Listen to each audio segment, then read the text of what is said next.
The Subcommittee on Commerce, Justice, Science, and Related Agencies will come to order. The hearing will consider the President's, I hope the hearing will consider the President's FY 2027 budget request for the Department of Justice.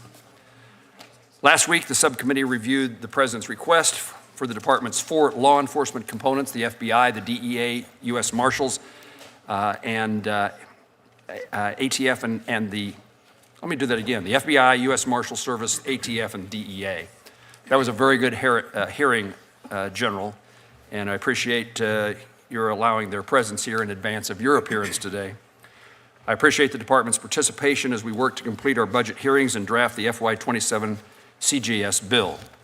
Attorney Blanche, I appreciate your support for law enforcement in the states, and I look forward to welcoming you to Kansas in the future. Overall, DOJ is requesting an increase of approximately $4.7 billion, or roughly 12 to 13% above FY 26 enacted levels. Much of that request reflects the reality that after several years of effectively flat funding, all while facing inflationary costs, many of the department's components were under significant strain. Last year, I worked with my colleagues. This committee worked together to maintain critical funding for both federal law enforcement agencies and the state and local departments that continue to serve as the backbone of public safety in communities across Kansas and the country. Attorney General, I saw the note in your written remarks about what a serious challenge FY 26 resources have been and will continue to be. I particularly understand the enormous strain that the Bureau of Prisons, the One Beautiful Bill Act provided $5 billion to BOP for both recruitment and retention of staff and to address severe maintenance backlog. Additionally, the department is requesting an increase of $2.2 billion, or 27% for BOP. I assume that this reflects serious ongoing resource challenges. At the same time, I have some concerns about cuts proposed to the department's 3 grant-making offices. The grants administered by these offices provide significant support for state and local law enforcement, juvenile delinquency prevention, support for victims, and the safety of our nation's police and deputy sheriffs. For example, this budget proposes a cut to youth mentoring programs. This would have a significant impact on those organizations that mentor and operate in Kansas and across the country. Veteran treatment courts have been a program that I've been particularly interested in. As I chair the Senate Committee on Veterans Affairs, I've worked closely with many in Kansas and across the country in regard to VTCs. The Violence Against Women program is facing a cut, which would have serious impacts on victims and the services provided to victims through organizations such as the Kansas Coalition Against Sexual and Domestic Violence. I agree the department requires additional resources to fulfill its mission and keep our communities safe. This is especially true for our federal law enforcement agencies, U.S. attorneys' offices, and the Bureau of Prisons. As this committee evaluates the department's request, we also have a responsibility to examine whether reductions to many of these community-based programs could ultimately place additional strains on law enforcement and local communities in the longer term. Attorney General, I look forward to learning more about the department's resource needs and your FY 27 request, and I would recognize Senator Van Hollen for his opening statement. Thank you, Mr. Chairman. Mr. Blanche, welcome. The acting Attorney General is supposed to be the people's lawyer and defend the rule of law and not act as the president's personal lawyer. But in this administration, the Department of Justice is solely focused on pleasing one man, no matter the cost. Lest anyone forget, huge banners with Donald Trump's face hang from both sides of the main Justice building. This is the big banner of Donald Trump on one side of it, so that every single person who enters that building will see it and remember exactly what that man wants them to do. You're his former personal attorney, and you know exactly what he wants. In fact, he often posts it right here on social media, his Truth Social account. He wants to weaponize the department for his own political ends. And right from the start, you and your cohorts have worked to deliver what he wants, doing his political dirty work. 2 days ago, you even suggested that there was, quote, a ton of evidence that the 2020 election was rigged against Trump. And here you are at a budget hearing asking for taxpayer funds to pursue the department's mission when you're using those funds to punish Trump's adversaries, reward his friends, and pursue his personal vendettas. It began with pardoning the rioters who stormed the Capitol on January 6th and assaulted police officers. The revenge continued with the firing of more than a dozen lawyers who represented the Justice Department in those cases. Yesterday, you created a $1.8 billion slush fund to dole out taxpayer dollars to the president's supporters, including those who attacked this Capitol on January 6th. That is pure theft of public funds. And rewarding individuals who committed crimes is obscene. Every American can see through this illegal, corrupt, self-dealing scheme. You have also misspent resources on the blatant political prosecutions of James Comey and others. You couldn't find a single career lawyer to bring the first case against Comey, and lawyers resigned rather than participate in that charade.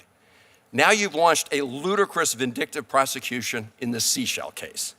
It's a shameful dereliction of your duty to pursue impartial justice without fear or favor.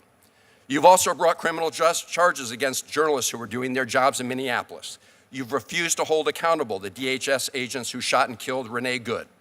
Instead, while members of the administration called both Renee Good and Alex Preddy domestic terrorists, you ordered a criminal investigation of Renee Good's partner. Hardworking professional attorneys resigned rather than engage in that abuse of power. Others in the department have been fired for telling the truth to the courts, an insidious message to send to officers of the court. You have fired immigration judges who rendered decisions the administration didn't like. More gross political interference in what is supposed to be an independent process. All told, DOJ lost over 8,500 staff last year and nearly 1/4 of its lawyers. It's so bad that you're now offering $25,000 signing bonuses and hiring prosecutors with no prior legal experience, seeking applicants who personally pledge support to the president. You've also refused to share with members of Congress the Office of Legal Counsel's purported legal justification for the blatantly illegal war the president and Prime Minister Netanyahu started in Iran. You have clear conflicts of interest between your prior job as the president's personal lawyer and your duty to ensure justice. This is especially true with respect to the cases of the survivors of the heinous crimes committed by Jeffrey Epstein. Many of those survivors are in New York City today as we speak, as part of a 24-hour public reading of the Epstein files. Many reading excerpts from their own FBI 302 reports documenting the abuses they endured. These survivors have tried to share their stories with you. Instead, you spent 2 days interviewing his convicted associate, Ghislaine Maxwell, and shortly thereafter, she was moved to a lower security prison camp with special perks. Mr. Blanche, the record is crystal clear. You are still acting as the president's personal lawyer, not as acting Attorney General. It is hard to justify giving you any funds that will enable this pattern of wrongdoing to continue. Thank you, Mr. Chairman. Senator Van Hollen, thank you. Senator Collins, you have an opening statement? I don't, Mr. Chairman. I look forward to asking questions after hearing from the witness.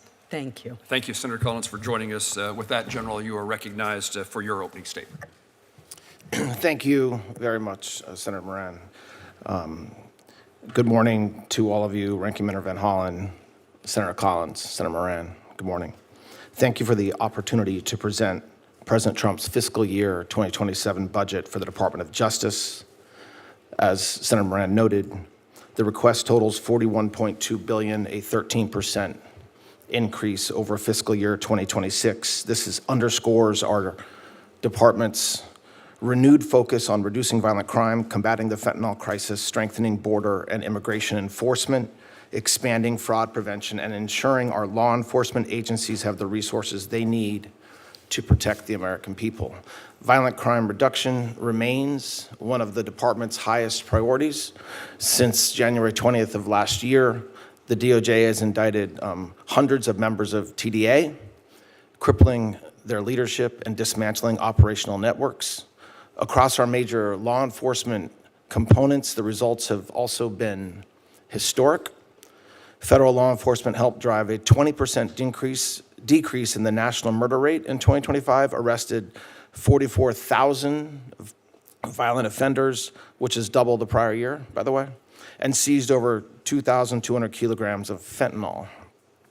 Last year, law enforcement captured 8 of the FBI's 10 most wanted fugitives, located 6,300 missing children, and arrested more than 2,000 child predators. The DEA has made thousands of fentanyl-related arrests and seized millions of fentanyl pills and hundreds of kilograms of fentanyl powder. In one August surge alone, DEA executed over 600 arrests, seized multi-ton quantities of narcotics, and recovered more than $11 million in drug proceeds. With 82 offices in 62 countries and 26 U.S. field divisions, DEA continues to disrupt global supply chains from source to street of illegal narcotics. The U.S. Marshal Service, one of the smallest federal agencies, law enforcement agencies, with roughly 3,800 deputies, arrested more than 73,000 fugitives last year, conducted 308,000 prisoner movements, and housed over 55,000 detainees and provided protection for 18 federal protectees, including Supreme Court justices and their residences. The Marshals also manage over $10 billion in seized assets and are obviously essential to federal judicial security. ATF continues to be a leader in the federal effort to combat violent firearms crime. Since January of last year, ATF has arrested more than 8,700 violent offenders and seized nearly 44,000 firearms, including 5,100 which were interdicted before reaching Mexico, which was their intended destination. ATF agents seized 2.7 million rounds of ammunition, more than 28,000 illegal explosives, and conducted over 3,500 arson and explosives investigations. They process hundreds of thousands of traces every year, 856,000 last year alone, and are continuing to do great work. To sustain these historic results, the fiscal year 2027 budget includes $22.2 billion for DOJ's law enforcement components and U.S. attorneys' offices. This is a 16% increase over fiscal year 26, and these investments will build on our tremendous progress and will ensure our continued momentum in violent crime reduction nationwide. We are also strengthening immigration enforcement efforts. The Executive Office for Immigration Review has completed well over 1 million immigration cases and reduced backlog by more than 447,000 cases since President Trump took office last year. This budget provides for $899 million for EOR. This is to continue rebuilding our workforce and modernizing our case processing systems. Across the department, nearly $4 billion supports immigration-related enforcement activities. Finally, the department launched the National Fraud Enforcement Division earlier this year to expand federal fraud enforcement and better protect taxpayer-funded programs. The budget includes $30 million to hire 100 attorneys and enhance data analytics capabilities to combat large-scale criminal fraud schemes. DOJ is also modernizing the grants process by consolidating COPS, OJP, and OVW into the new Bureau of Justice Grants, providing a unified and simplified approach to federal grant making while obviously continuing to preserve the important missions of each office. The department faces serious budgetary constraints. Fiscal year 2026 marked the second year of flat budgets for several components, basically equating to a decrease in funding because costs and expenses increase every year, but the budget remained flat. The Bureau of Prisons remains under-resourced, funded at $8.1 billion, almost $300 million below fiscal year 2025, and risks insolvency without additional support. The President's request of $10.3 billion for the Bureau of Prisons is essential to restore staffing and maintaining safe and secure federal facilities. In closing, the fiscal year 2027 budget reflects our unwavering commitment to public safety, strong law enforcement partnerships, and responsible stewardship of taxpayer dollars. With your combined continued support, the Department of Justice will remain strong, effective, and fully equipped to protect the American people. Thank you again for the opportunity to appear in front of you, and I look forward to your questions. Attorney General, thank you. I recognize now the chairwoman of the full committee, Senator Collins. Thank you, Mr. Chairman. Mr. Attorney General, yesterday the Justice Department announced the creation of a nearly $1.8 billion anti-weaponization fund to compensate individuals who were purportedly targeted by the Biden administration, in exchange for which President Trump dropped his $10 billion lawsuit against the IRS for the completely inappropriate leak of the president and his organization's tax data. Amounts for this new fund will come from the Judgment Fund, a permanent law appropriation for paying claims and settlements brought against the United States government.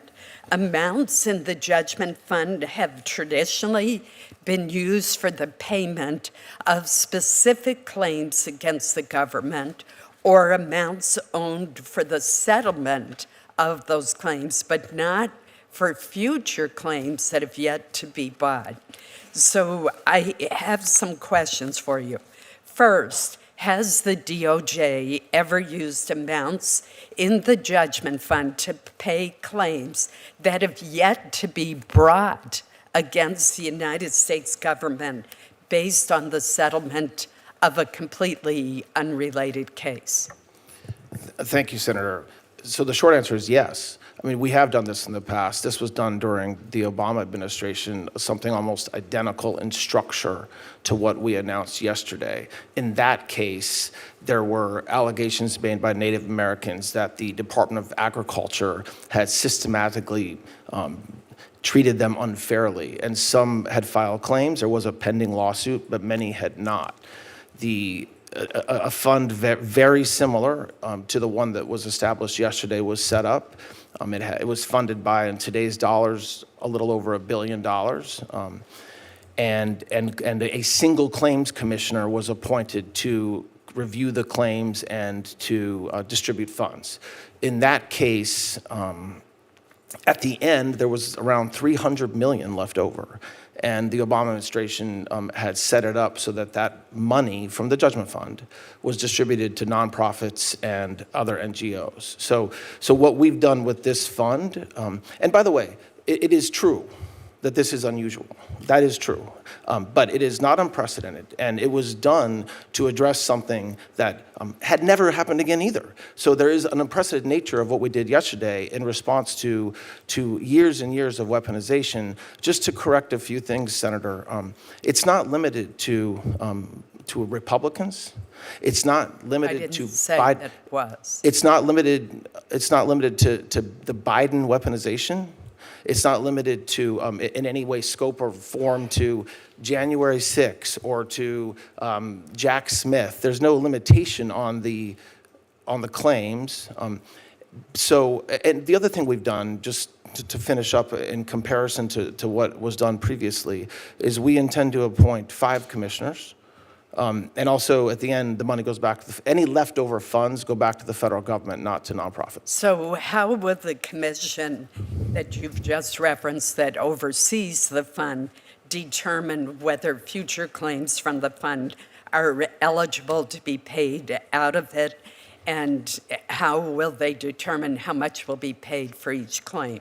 What's the legal basis for those decisions?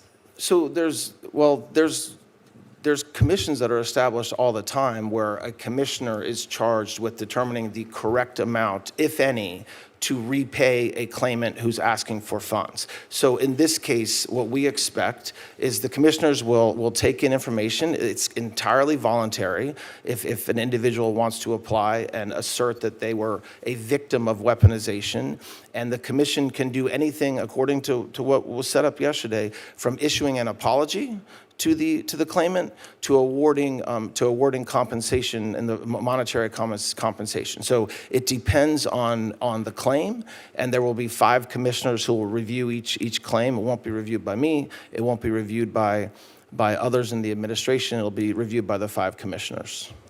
Aren't those commissioners appointed by the president?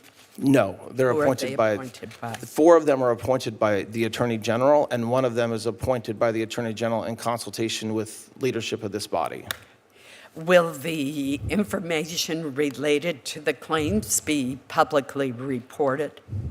So that's a good question. I mean, look, there's privacy laws that exist, so I don't want to sit here today and say every scintilla of data collected will be released, but of course, there's accountability that the commission has, a quarterly report that has to come to the Attorney General, which will certainly be public. There's a process that you all will get information, and there's a FOIA process. So I very much anticipate that the claims that are awarded, the basis and the amount will for sure be made public along the way. Let me switch to a different issue which Chairman Moran brought up. Along with Chairman Moran and other members of this committee, I was one of the lead sponsors of the Violence Against Women Act reauthorization of 2022. These programs are critical to reducing violence against women, ensuring that justice is served, and strengthening services to victims and survivors of domestic violence, dating violence, sexual assault, and stalking. In Maine, the Rural Victims Program is especially critical. Despite the importance and effectiveness of these programs, the department's budget request proposes reducing funding by about 25%. Why is the department proposing a reduction in funding to combat domestic violence and to support survivors? Well, first of all, I completely agree with you that these are extraordinarily important programs, and the funds are well used to support these programs. We have asked for $539 million, I believe, in money to support all these programs, and that. I mean, look, there's a lot of money that goes, $190 million for grants to combat, to stop, the stop grants, which is extraordinarily important. And so it is a priority. Obviously, we have to make choices, and the president's budget has to make choices on where to spend that money, but it is extraordinarily important, and the $539 million that we've asked for will go to support all these programs. I mean, so yes, we are asking for less money than the budget had last year, but it's not because we don't view it as extraordinarily important. Well, I would suggest that cutting the budget for these important programs by 25% is a huge cut. And I hope that's something the subcommittee will take a close look at. Thank you, Mr. Chairman. Thank you, Senator Collins. Senator Van Hollen. Thank you, Mr. Chairman. Mr. Attorney General, this is an outrageous, unprecedented slush fund that you set up. Simple question, will individuals who assaulted Capitol Hill police officers be eligible for this fund? Well, as it makes plain, anybody is just let me know if they're eligible for the fund. As was made plain yesterday, anybody in this country is eligible to apply if they believe they were a victim of weaponization. Mr. Attorney General, let me ask you this. Are there going to be rules that say that if you've assaulted a Capitol Hill police officer or committed a violent crime, you will not be eligible? Why not make that a rule? I expect that, because I'm not one of the commissioners setting up the rules, I expect you're that there appointing will be 4 of the rules 5 set up. members, aren't you, Mr. Attorney General? Pardon me? You're appointing 4 of the 5 members. I am appointing You can all 5 certainly members. set up the rules. I would hope you would make a rule that anyone convicted of assaulting a police officer or a violent crime is simply not eligible. They should not apply. Well, Let me ask you this, because you compared it to the Keepseagle case. But I think you know full well that in that case, the settlement agreement was approved by a federal judge, including the payments to people who were not originally parties to the lawsuit. No federal judge has approved this fund, have they, Mr. Attorney General? No, no federal judge did approve this. So that's a big difference between this case and the case that you compared it to. No, it's not. Did a judge sign off on this case? No. A judge did sign off on the other one. Yes, but your question was whether it's a big difference. It's not. Of course it is, because that allows for an independent person to look at it rather than the There was no former independence. personal There was no independence. There was attorney. a single commissioner. A judge signed off on it. A judge had nothing Mr. to do Attorney with General, deciding the money. there was a judge who looked at it and signed off on it. So to compare that case to this one is incredibly deceptive. Let me ask you this about the Epstein case, because as we speak, many Epstein survivors are in New York. They're reading portions of the Epstein files about the abuse that they suffered. Otherwise, they might have been here with us today. At a House hearing, your predecessor refused to acknowledge the pain experienced by some of those victims when the administration improperly released their names and identifying information. So I want to know where you stand. I spoke to the representatives of some of the Epstein survivors yesterday.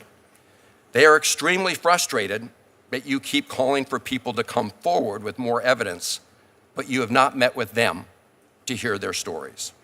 So simple question. If I connect you with these survivors, will you meet with them? Absolutely. And what you just said is false. I have met with them. I've met with many of the lawyers for the survivors of victims, as did Attorney General Bondi. So whoever told you that, unfortunately, gave you bad information. Okay. But I would encourage them to reach out to the Department of Justice, because like we do every single day, we absolutely care for victims, and we absolutely want to hear from them and their lawyers. Well, I've been told directly from the representatives they've not had a chance, at least this group, to meet with you. So Did they represent that they asked? So I'm glad to hear that. Did they represent they asked for a meeting? Can I ask you to commit that the Justice Department will not recommend a pardon for anyone named in the Epstein files? Can you repeat that question? I'm sorry. I didn't hear what you said. Can you commit that the Justice Department, you, the acting Attorney General, will not recommend a pardon for people named in the Epstein files? When you say people named, there's tens of thousands, hundreds of thousands of, quote, people named. How about Ghislaine Maxwell? Can you commit that you will? Yes, I can commit to that, of course. Okay. Let me go back to this slush fund, because there's also an individual who, after being pardoned by the president, went on to molest 2 children. And that person actually tried to buy the silence of these children by saying that he would pay them some of the funds that he was hoping to get from your slush fund. Can you commit to making the rules so that that person is not eligible for a payout under this fund? Well, you're obviously lying in your question, because there's no way that this person committed to that. The slush fund, as you call it, which is not, didn't exist. I'm certainly but I not can lying. commit. Mr. Attorney General, don't ever do that again. I am reporting what again? he said. He said on the expectation that he hoped to get some of the funds from a payout. He's been hearing what you we've said all from been the hearing. slush fund, Senator, and that didn't exist when he said that. This is the fund that the president and all of you have been telegraphing all along that you're going to use to help the president's friends. Can you point to a Mr. single Attorney General, I telegraph have a I last made? question. What telegraph did I I make? have a last question for Okay. you.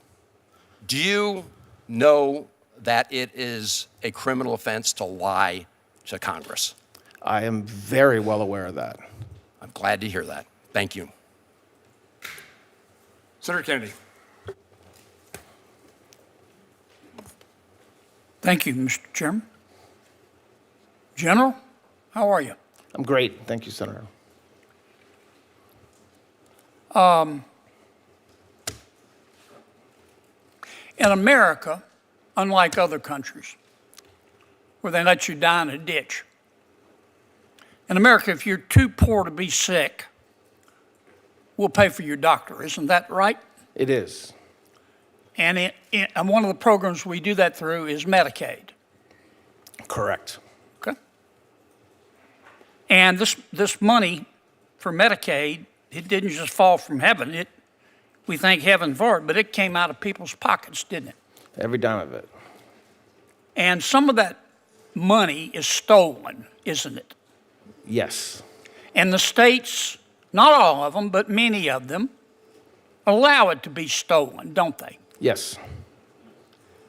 Let's take Medicaid in California, for example. I don't mean to just pick on California, but because this happens in other states. We saw it happen in Minnesota, for example. But in California, for every dollar that the California state government puts up for Medicaid, for the Obamacare portion of Medicaid, the federal taxpayer puts up $9, don't they? And so, is that right? That's correct, Senator. And so as a result, California has allowed thousands and thousands of these social assistance and so-called health care providers pop up in California, haven't they? Yes. And some of those providers steal the money, don't they? Yes, we know that to be true. Yes. And the money never gets to the people they supposedly are trying to help. Isn't that correct? That's correct. And the other way that California and others abuse the fact that they're putting up $1 and the American taxpayers putting up $9. Did I mention it was $9? I think some say it's even more, but yes, Yeah. 9 work. They expand the services, don't they? Yes. Because some states, like California, I don't want to paint with too broad a brush. It's not everybody in California state government, but it's a lot of them. They see this as free money, don't they? They're not paying for it, yes. Isn't it a fact that, for example, Medicaid in California will pay a provider to provide tribal prayers? I looked all this up. I mean, I'll accept that. I didn't know that, but yes. That California will actually pay a health care provider, I didn't know this was a medical expertise, to pay for exorcisms. Is that right? I'll accept that, Senator, but that's. They pay, the California Medicaid program will pay for herbal medicines, meal deliveries. They'll pay for housing.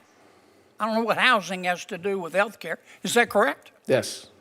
Were you aware that the Medicaid program using federal money, taxpayer money, will pay for an in-home chef? Yes. Okay. Even if it's a family member, yes. Yeah, they'll even pay for gymnasium fees through Medicaid in California. They'll pay for bicycles, scooters, gym memberships. Did you know that? Yes, several states do, but California does for sure. They'll even repay your student loans. Were you aware of that? I was not aware of the student loans repayment. Yeah, they'll repay somebody's student loans to encourage them to become a health care provider. I mean, California, they're just setting all kind of records. These folks are they're wild people. California's got 12% of the population. In the last 10 years, they're responsible for half of these new so-called health providers to provide exorcisms and other things. Now, what the hell are we doing about it? Why has this gone on for so long? Senator, listen, it's a great question. And what you just described are programs that are allowed under the program. You have a whole other issue in California where a lot of these folks are just stealing the money, not even running it through for exorcism. They're thieves, aren't they? They're thieves, correct. And California just watches it happen, don't they? Not everybody in California. The government does, doesn't it? Well, that's the challenge in a lot of states, is that we don't have a state government, which you all have entrusted to run these programs and take care of the money that you all give them. There's state structures that absolutely do not do any compliance, and they don't do their job. Because they don't have no incentive to. They're getting free money. Isn't that right? Yes, I think so, yes. We got to change this, General.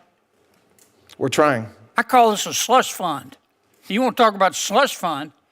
This is a tier 1 slush fund that's been going on for years and years and years. Billions, hundreds of billions of dollars is stolen. Yes, Senator. And that's why, look, this department stood up a whole new fraud division, and AUSAs around the country prosecute fraud every day. So it's not as if we didn't have the work out there, but it's so systematically taking money from the American taxpayer that we very much believe that it needs its own stand-up structure. And I think it's true for the reasons that you just said. If you need an exorcism, you can go to California, can't you? Thank you, Senator. Thank you, Chairman Moran, Ranking Member Van Hollen. Thank you, Acting Attorney General Blanche, for appearing before us today. I want to talk about some areas where I think we're making progress and we can work together, and then raise some real concerns I have. I do think it's worth recognizing the hard work of the men and women of the department and the progress you're making on combating fentanyl and violent crime. I've long been involved in criminal justice reform, talked with and worked with your predecessor on this. I was pleased to see the President's message during Second Chance Month, where he said he wants to ensure those who take responsibility and seek to rebuild their lives have a chance to succeed. Senator Lee and I have a bill called the Safer Supervision Act. It's co-sponsored by Senators Tillis and Wicker, Kramer and Langford. It's got strong law enforcement and conservative support, and it fits squarely in that framework. Currently, federal supervision is imposed in nearly every case, leading to badly overworked federal probation officers who then can't properly supervise those who actually most need it. There's more than 120,000 people on average per year being supervised, and this bill would help ensure courts are more thoughtful, more analytic when deciding when to impose supervision. Is this a piece of legislation you can support? So what you just said, I very much agree with. So without looking at every word of the legislation, there's no disagreement from me on a word you just uttered. Well, thank you. I'd like to work with you on that. Yes, I look forward to that. Let me raise two questions. I've been gravely concerned about IP theft, especially from China, the whole time I've served. I was struck that the department's proposed budget cuts the funds for IP enforcement. Why? And is the department under your leadership committed to protecting American innovation? Very committed. And while you're calling it a cut, Senator, I would say that it's a major focus of every... It's a lack of an increase?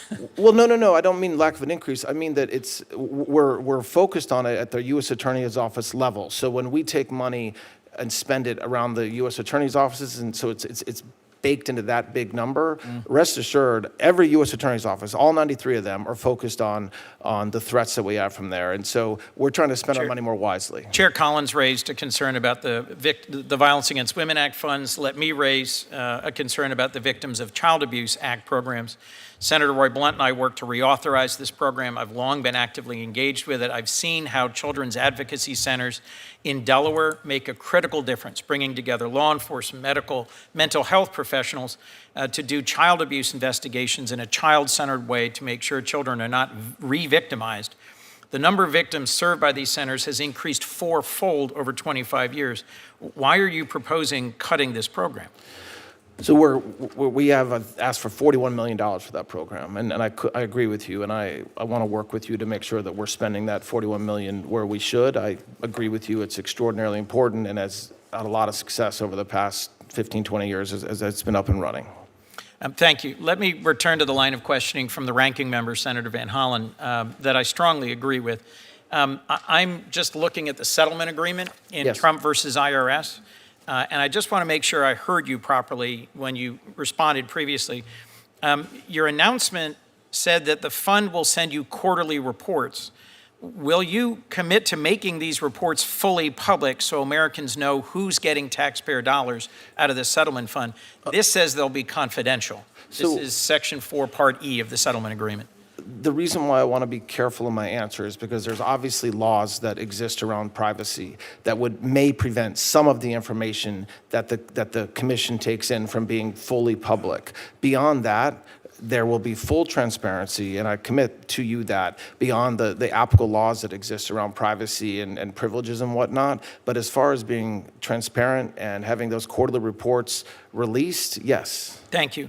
You referenced a previous case, I think it was Keepsiegel versus Vilsack under the previous administration.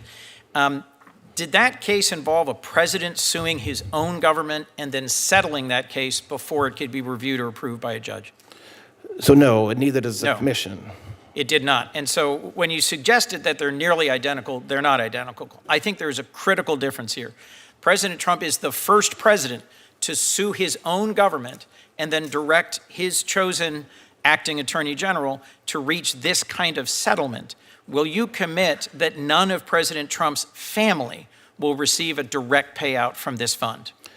Well, yes, but what you just said is not true. I mean, if I can correct that. Please. The president did not direct me to do anything. And secondly, when we said it was that the structure of the commission is similar to Keep Eagle, that's true. It wasn't the case. The underlying case is not the same. The structure of the commission is the same as the Keep Eagle commission. Has it ever happened that a sitting president sued his own government for $10 billion and then directed the settlement of the case and the establishment of a payout fund?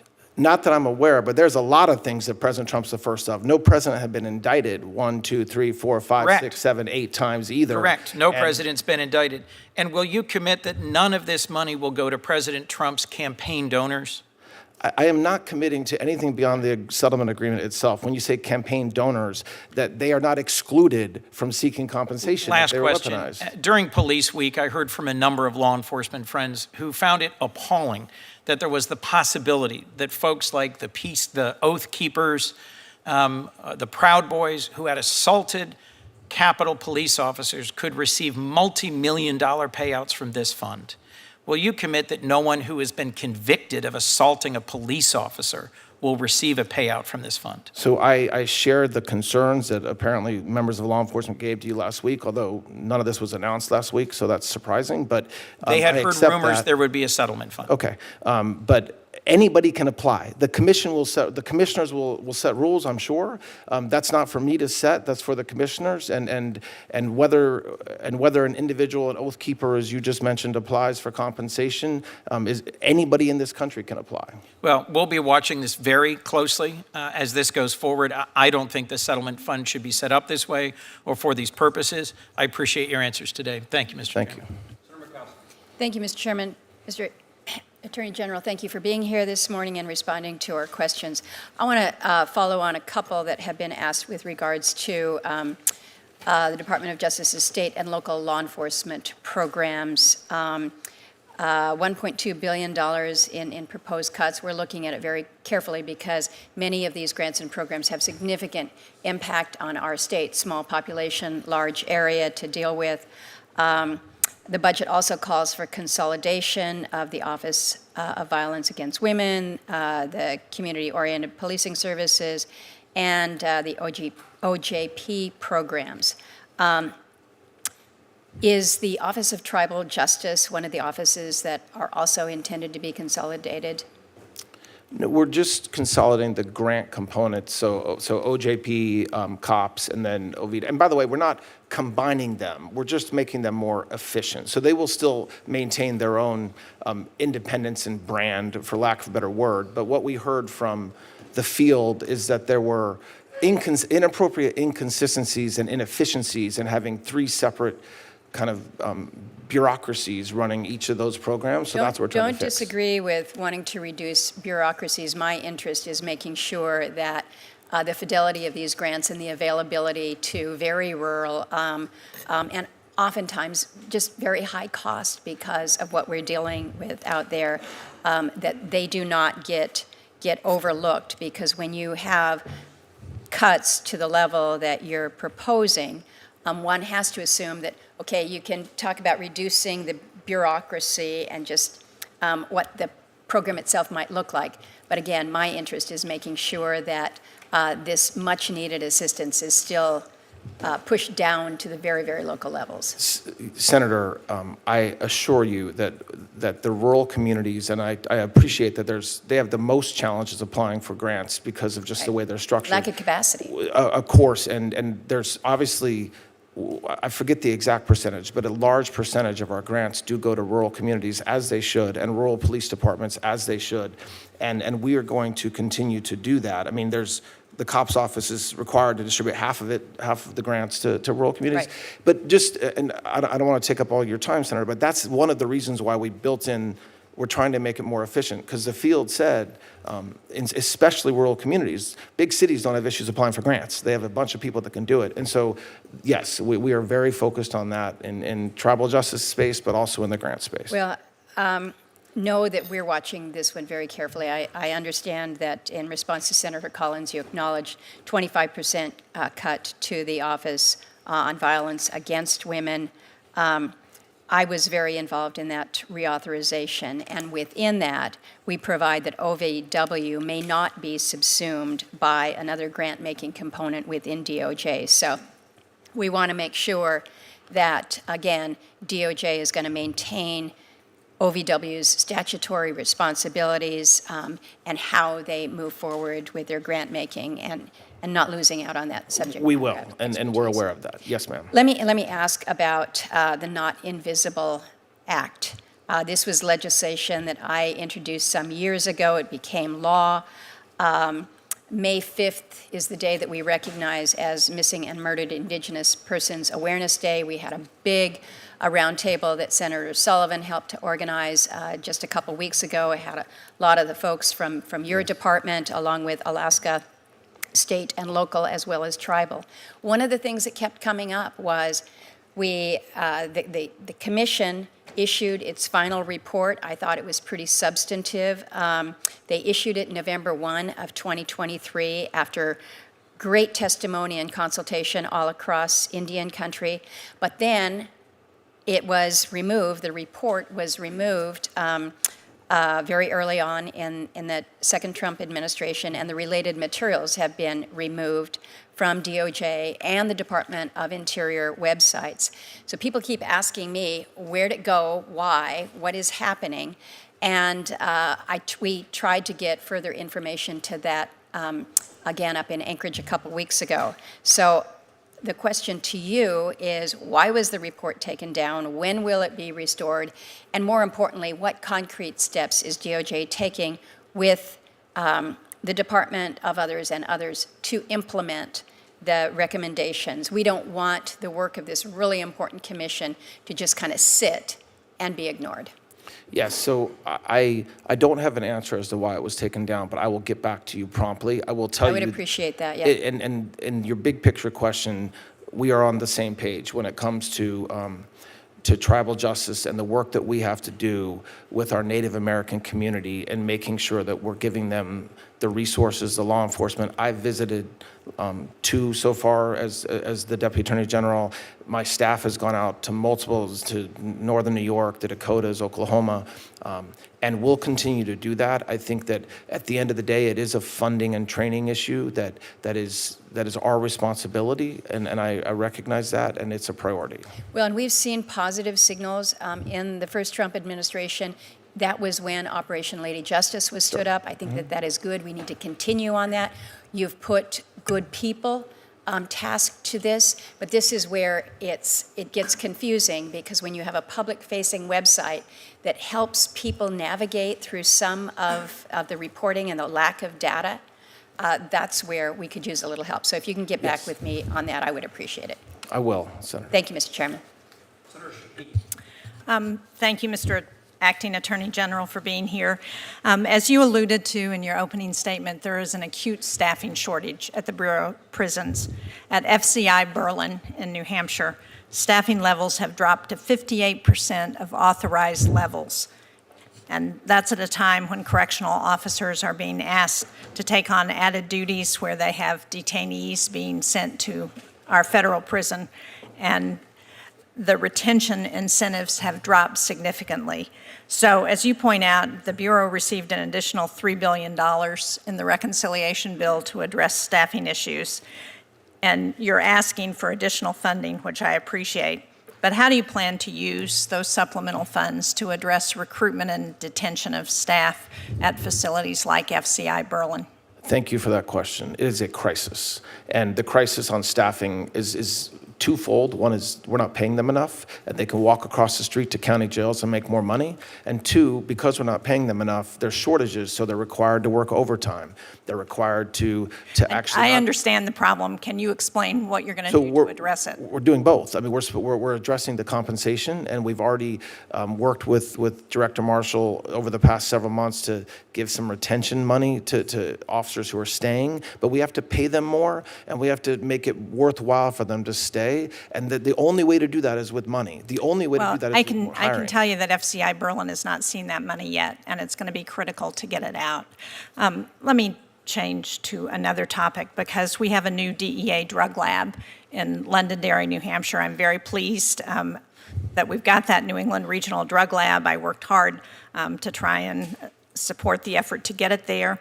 But I'm concerned now that DEA doesn't have the personnel that they need in order to fully operate it. And when we raised this at hearings, both in the House and Senate, with DEA, what they told us was that DOJ has routinely denied its request for greater allocations of personnel, meaning that they are going to have difficulties hiring the sufficient personnel they need to fully operate this new lab. So can you commit that you will ensure that the personnel that are needed to operate the lab are able to be hired? Yes, and our budget asks for that funding, and I agree with you, Senator, that it's crucial to have that. And that there's shortages. You're right. Let me weigh in on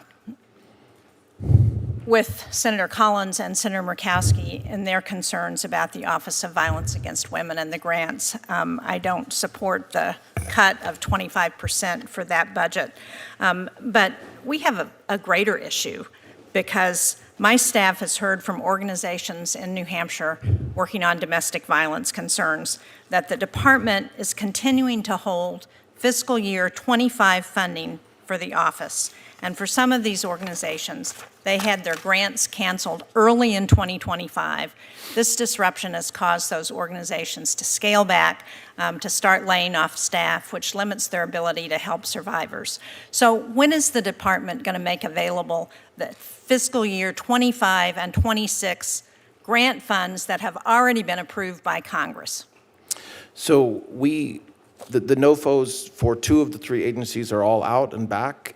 There's one NOFO that's pending from 25 that we expect to get out any day now, and then we'll start working on 26. And so it's done on a rolling basis, and we're working every day very hard to get that money out. As far as grants that were canceled, I believe 330 some were canceled, just about 5 or 6% of the overall grants awarded for various reasons. But grants that were more than that were initially canceled, and the grants. But those are grants that had been approved by Congress, that had already been sent out. Why is the department canceling funding that our organizations are depending on in order to help survivors? Well, it's not that they were approved by Congress. The money was, and so for a very small portion of grants, they were canceled for various reasons. So Well, they were canceled because DOJ came in and made significant cuts, and the administration has made cuts. I guess I'm not going to argue with you about why that happened. I think it was wrong. I'm going to acknowledge your commitment to ensure that those funds are going to go out to the organizations that are depending on them so that they can serve the people who need it. I commit to that. Thank you. Last fall, the U.S. trustee for Region 1 didn't name a new Chapter 13 standing trustee for New Hampshire. Instead, he assigned New Hampshire's duties to Maine's standing trustee over the objections of the New Hampshire Bankruptcy Bar. The transition from New Hampshire's standing trustee to the new Maine trustee, who's supposed to be serving both states, has not gone well. Debtors who had completed their payments were not being discharged from bankruptcy. Creditors and attorneys were not getting paid. In fact, a motion to remove the New Hampshire and Maine trustee was filed, and the New Hampshire bankruptcy judge admonished the trustee, but unfortunately didn't ultimately remove him. I am very concerned that we have granite staters who need to use the Chapter 13 bankruptcy, and that they're being disadvantaged because of this decision for whatever reason. We have no idea, because the U.S. government doesn't pay those standing trustees. There's no reason. That's not a benefit in terms of savings. So I don't know if it was a shot at New Hampshire or what the issue was, but will you commit to naming a New Hampshire-only Chapter 13 standing trustee and look into this? Because it's a real problem. So we have that. And Mr. General, the time has expired, so if you can quickly wrap that up, I would appreciate Okay, it. we have that in many districts, not just New Hampshire, and we're working very hard to rectify it for the reasons that you say, the challenges it presents. So you will look into that and try and We've been Is looking it- into it, and we'll continue to do so, Senator, yes. Thank you. Mr. General, appreciate you being here today. I wanted to start with an issue that I raised with you in your confirmation hearing in the Senate Judiciary Committee. We talked about the Executive Office for Immigration Reform. Some people call it EOIR, some people call it EOR, but ultimately it oversees our immigration courts. As you're aware, there was a significant backlog that was left by the Biden-Harris administration. Unfortunately, they created a culture of dragging their feet and not actually completing these cases. I know they also rolled back a number of reforms that were put in place during the first Trump administration to ensure that our immigration courts functioned in an efficient manner. By contrast, obviously, under the current Trump administration, the courts in FY25 have completed the highest number of cases that we have seen in a single year in EOR's history. Finally achieved a reduction in the case backlog, and hopefully that's something that we can continue. I saw in your budget that you increased this by 12%. I wanted to talk, is that going to help you continue on eliminating this backlog, improve efficiencies and operations of these immigration courts? And then also on that, how does the budget request support efforts to actually modernize this process, making sure that we're not only using the current system, but we're looking at how can we be more efficient in the future? Yes, thank you, Senator. The first answer in reverse order, we have asked for $37 million to modernize the IT programs that the immigration courts use. That in and of itself will create efficiencies that will help us in ways that should have happened years and years ago, and it didn't. We're also asking for more money because we need more judges. And the big, beautiful bill gave us authority to hire a bunch of immigration judges, and we're hiring a ton. We have a graduation tomorrow, the largest graduation of immigration judges in many, many years, if not history. And we're continuing to try to find good judges that will work hard. And the budget also, a judge needs staff. So a judge needs clerks to help process the cases. We have almost 500,000 cases were processed last year. That's extraordinary. And we're getting into the backlog. But when you have something like 4 million immigration cases, 4 million immigration cases backed up, even if you cut it down by 1 million a year, you're still looking at 3 or 4 years to catch up. But we're very focused on doing that. We tell our new judges they're going to be working harder than they've ever worked in their lives, and we expect that. And so this budget is really addressing that, the IT problem and the staffing challenge that we have. Good, thank you. I'm changing gears a little bit. Obviously, we are so proud to see the crackdown on crime across the country, lowest murder rate that we have seen, the significant actually getting back to the mission of getting the bad guys and putting criminals behind bars. I talked to Director Patel about this last week, but there's great work being done by the FBI and DOJ in my home state. Operation Southern Star in Montgomery has been significant. That's where I live. Yeah. We appreciate that effort. I know that communities across the country appreciate the work that you're doing. Can you discuss how this request increase in resources that you have in this budget is going to allow us to build on the current successes and enhance cooperation with state and local partners across the country so that we can do more of what we've seen in Montgomery over the Operation Southern Star? Yes. So there is nothing more important than our state and local partnerships when it comes to combating violent crime. Nearly every violent criminal that's arrested by the feds are assisted by a cop or a detective or a trooper in that case. And so when we talk about the work that the federal government and the FBI and DEA and Marshals and ATF and HSI have done over the past year, we are really talking about the work that they did partnering with the state and locals. So our budget reflects that. We want $2.9 billion for state and local grants. That's money that's going to go to law enforcement to combat violent crime. $12 billion for our budget for violent crime. And you said that, but I want to make sure I'm giving props to the great men and women of law enforcement in our country. It worked. I mean, we did see meaningful reductions in violent crime, which means everybody's streets are safer than they were a year and a half ago. So. Well, as someone who is raising two teenagers and wants these streets to be safer, particularly the ones, where all these families are trying to build their lives, we say thank you. Last question. I know that the budget also is going to stand up the National Fraud Enforcement Division. I know that there's been a lot of misnomers about that out there.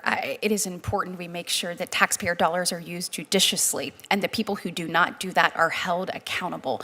Can you talk about some of the work that the division has been doing and how the funding will allow DOJ to continue protecting Americans and their hard-earned tax dollars? Yes, so we asked for $30 million because we need lawyers to help build this new division up. And what we've done already, and you've seen it in the news in Minnesota and other locations, really everywhere. Minnesota's been a focus, but in every state, the National Fraud Division has an AUSA assigned to that division now.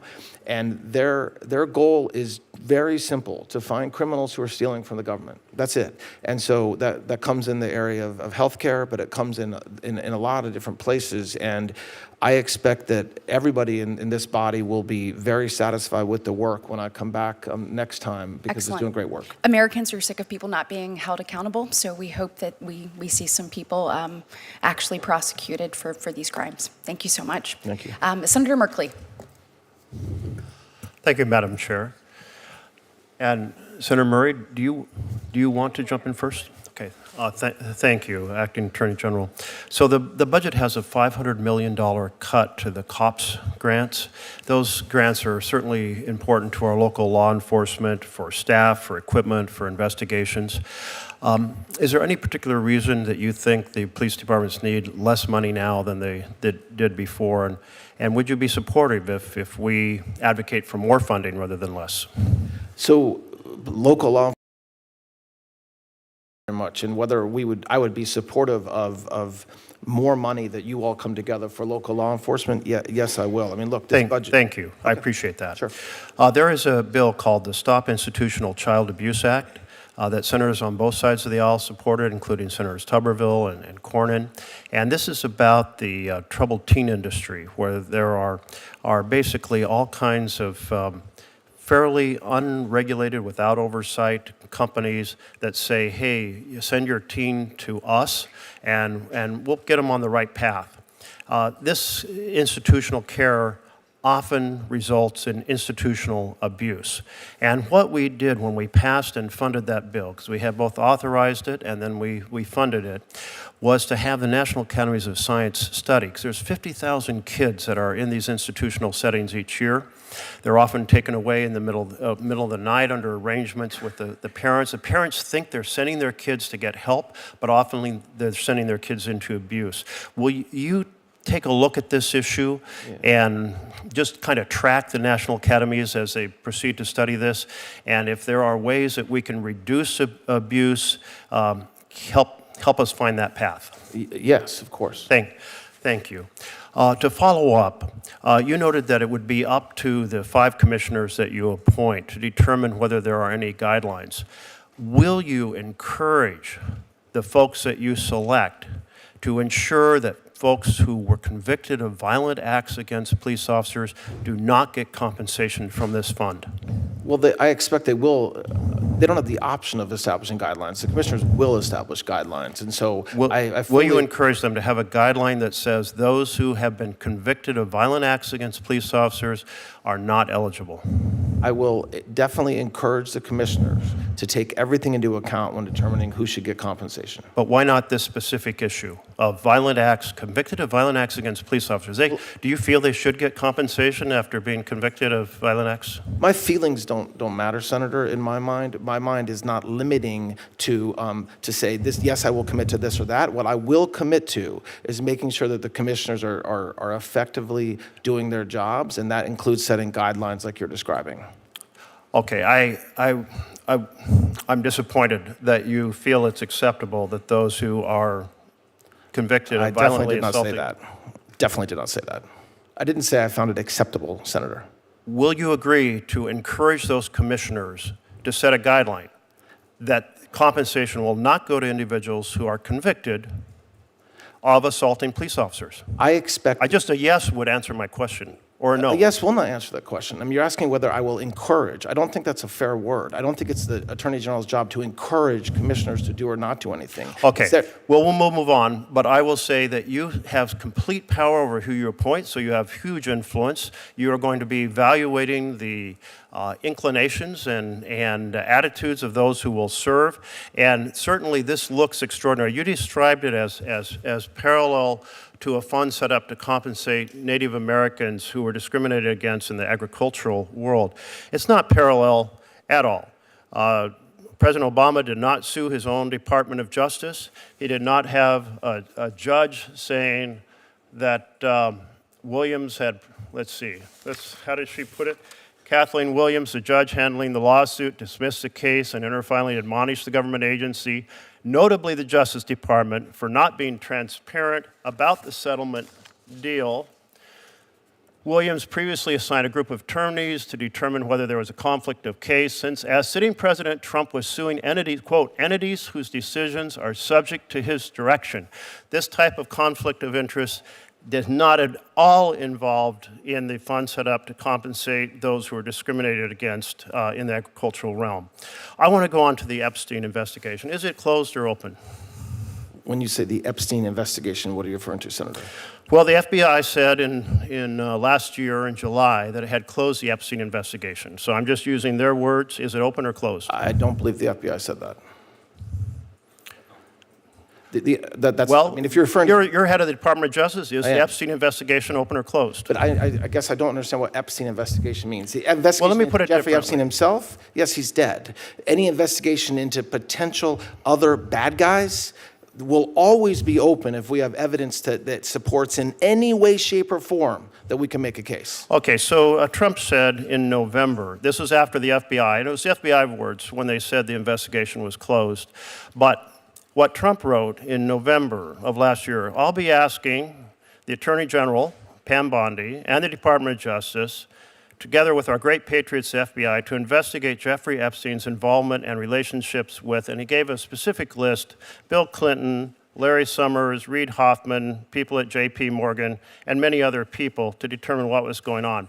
Is there a list particularly targeted at Democrats, as opposed to being, if you will, blind to party affiliation, investigations that are being pursued under your direction?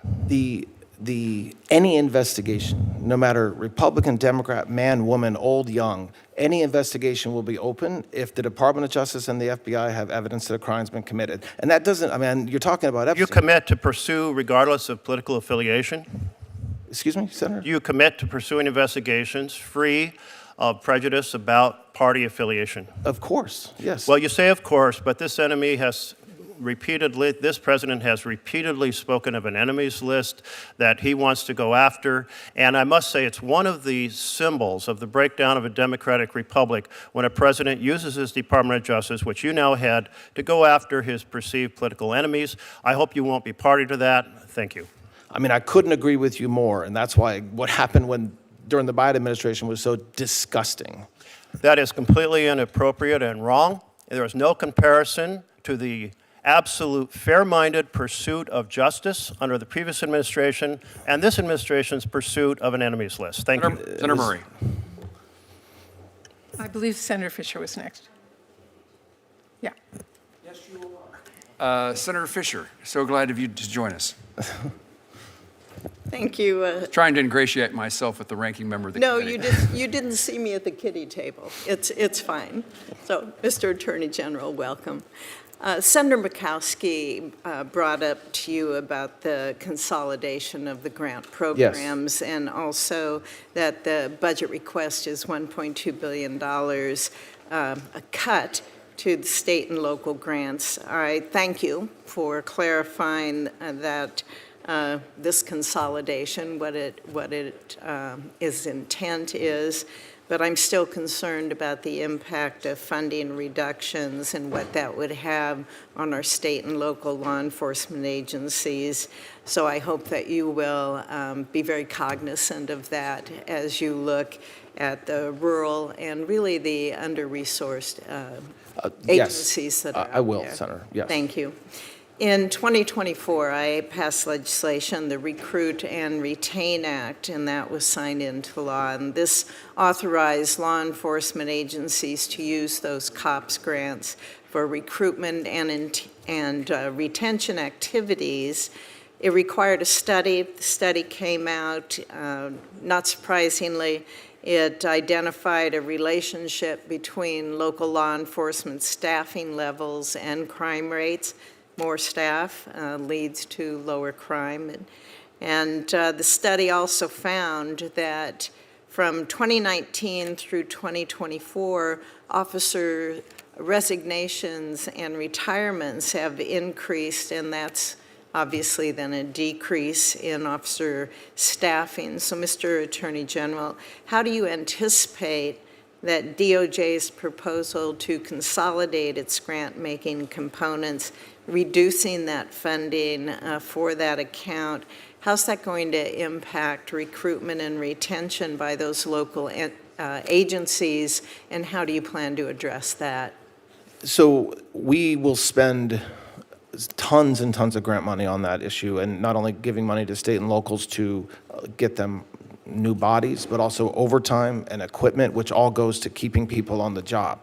More meaningfully, and beyond the grant program itself, we are making law enforcement a very good thing to be part of now. And that was one of the reasons that there was a steep decline in a lot of retirements during the time 2019 to 2024, because there was this inappropriate stigma that law enforcement or cops were bad. That's not the case anymore. And so we're working every day. We have our Homeland Security Task Forces set up, which is a partnership with state and local law enforcement and sheriffs. They're getting money. They're getting overtime pay. We're thanking them. We're giving them cars. We're giving them vehicles. And so that's what we're going to continue to do. Have you reached out to local agencies to see if their recruitment has improved? Because I can attest to disappointment by many police departments. OPPD Omaha, for example, did see their numbers really decrease. Have you reached out and have any numbers on what it is now? Regularly, including last week during Police Week, I met with a lot. It's still a problem. We have not fixed it yet. I mean, look at what happened over the past year with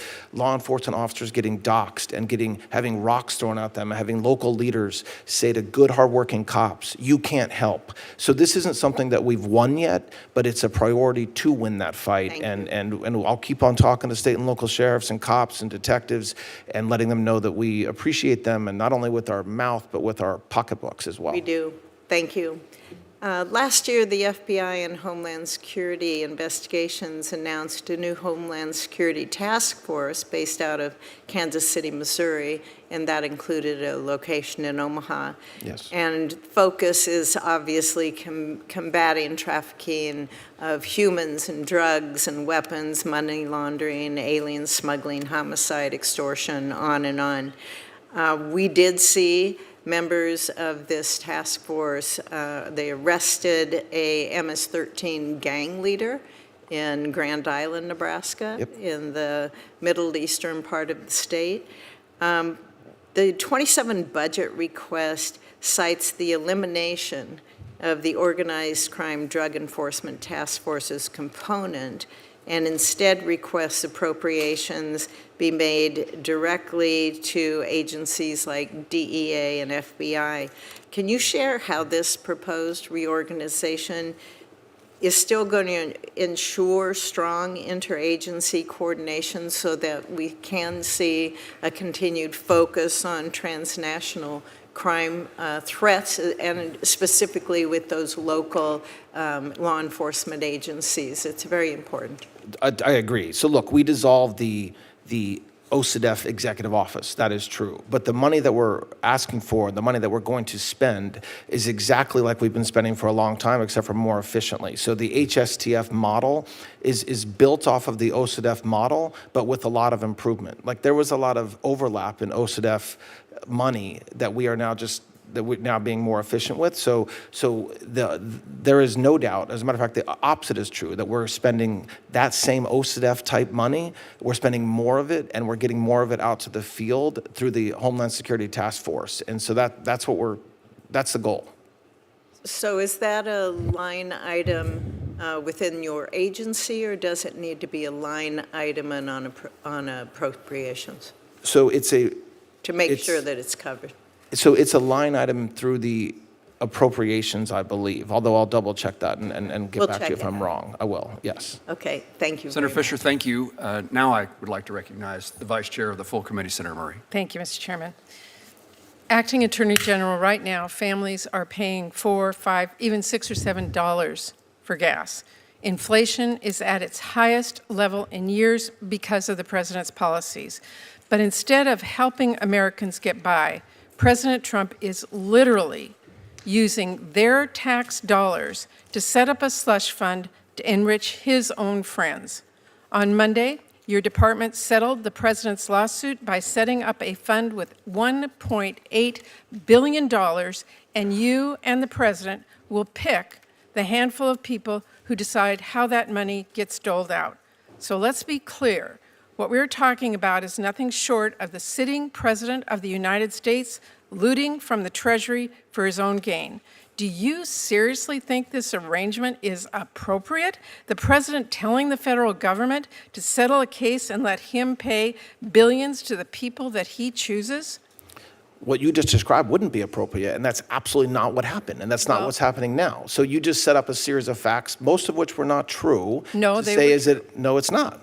I mean, The president has set up a slush fund, however you want to say that it got set up, and he literally will get to choose through his hand-picked appointees who gets paid that fund. That is absurd. The president did not set up this fund. It's not a slush fund. It's been done many times. We have lots of funds. Well, I heard your established. response earlier to Senator Van Hollen. This is not comparable to the case that you cited. A judge was not involved. This is the president versus himself setting up a fund. The judge wasn't involved in the distribution in the Keep Siegel case at all. It Well, just wasn't. There was a single commissioner that was set up, not five. And so when The judge signed off on that case.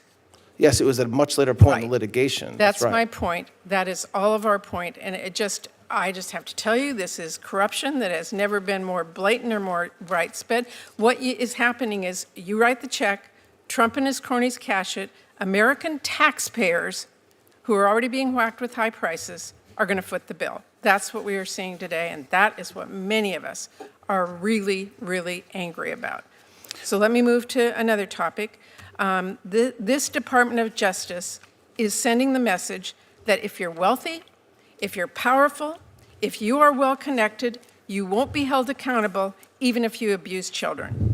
You know us after Congress passed the Epstein Files Transparency Act and DOJ finally began to release the files.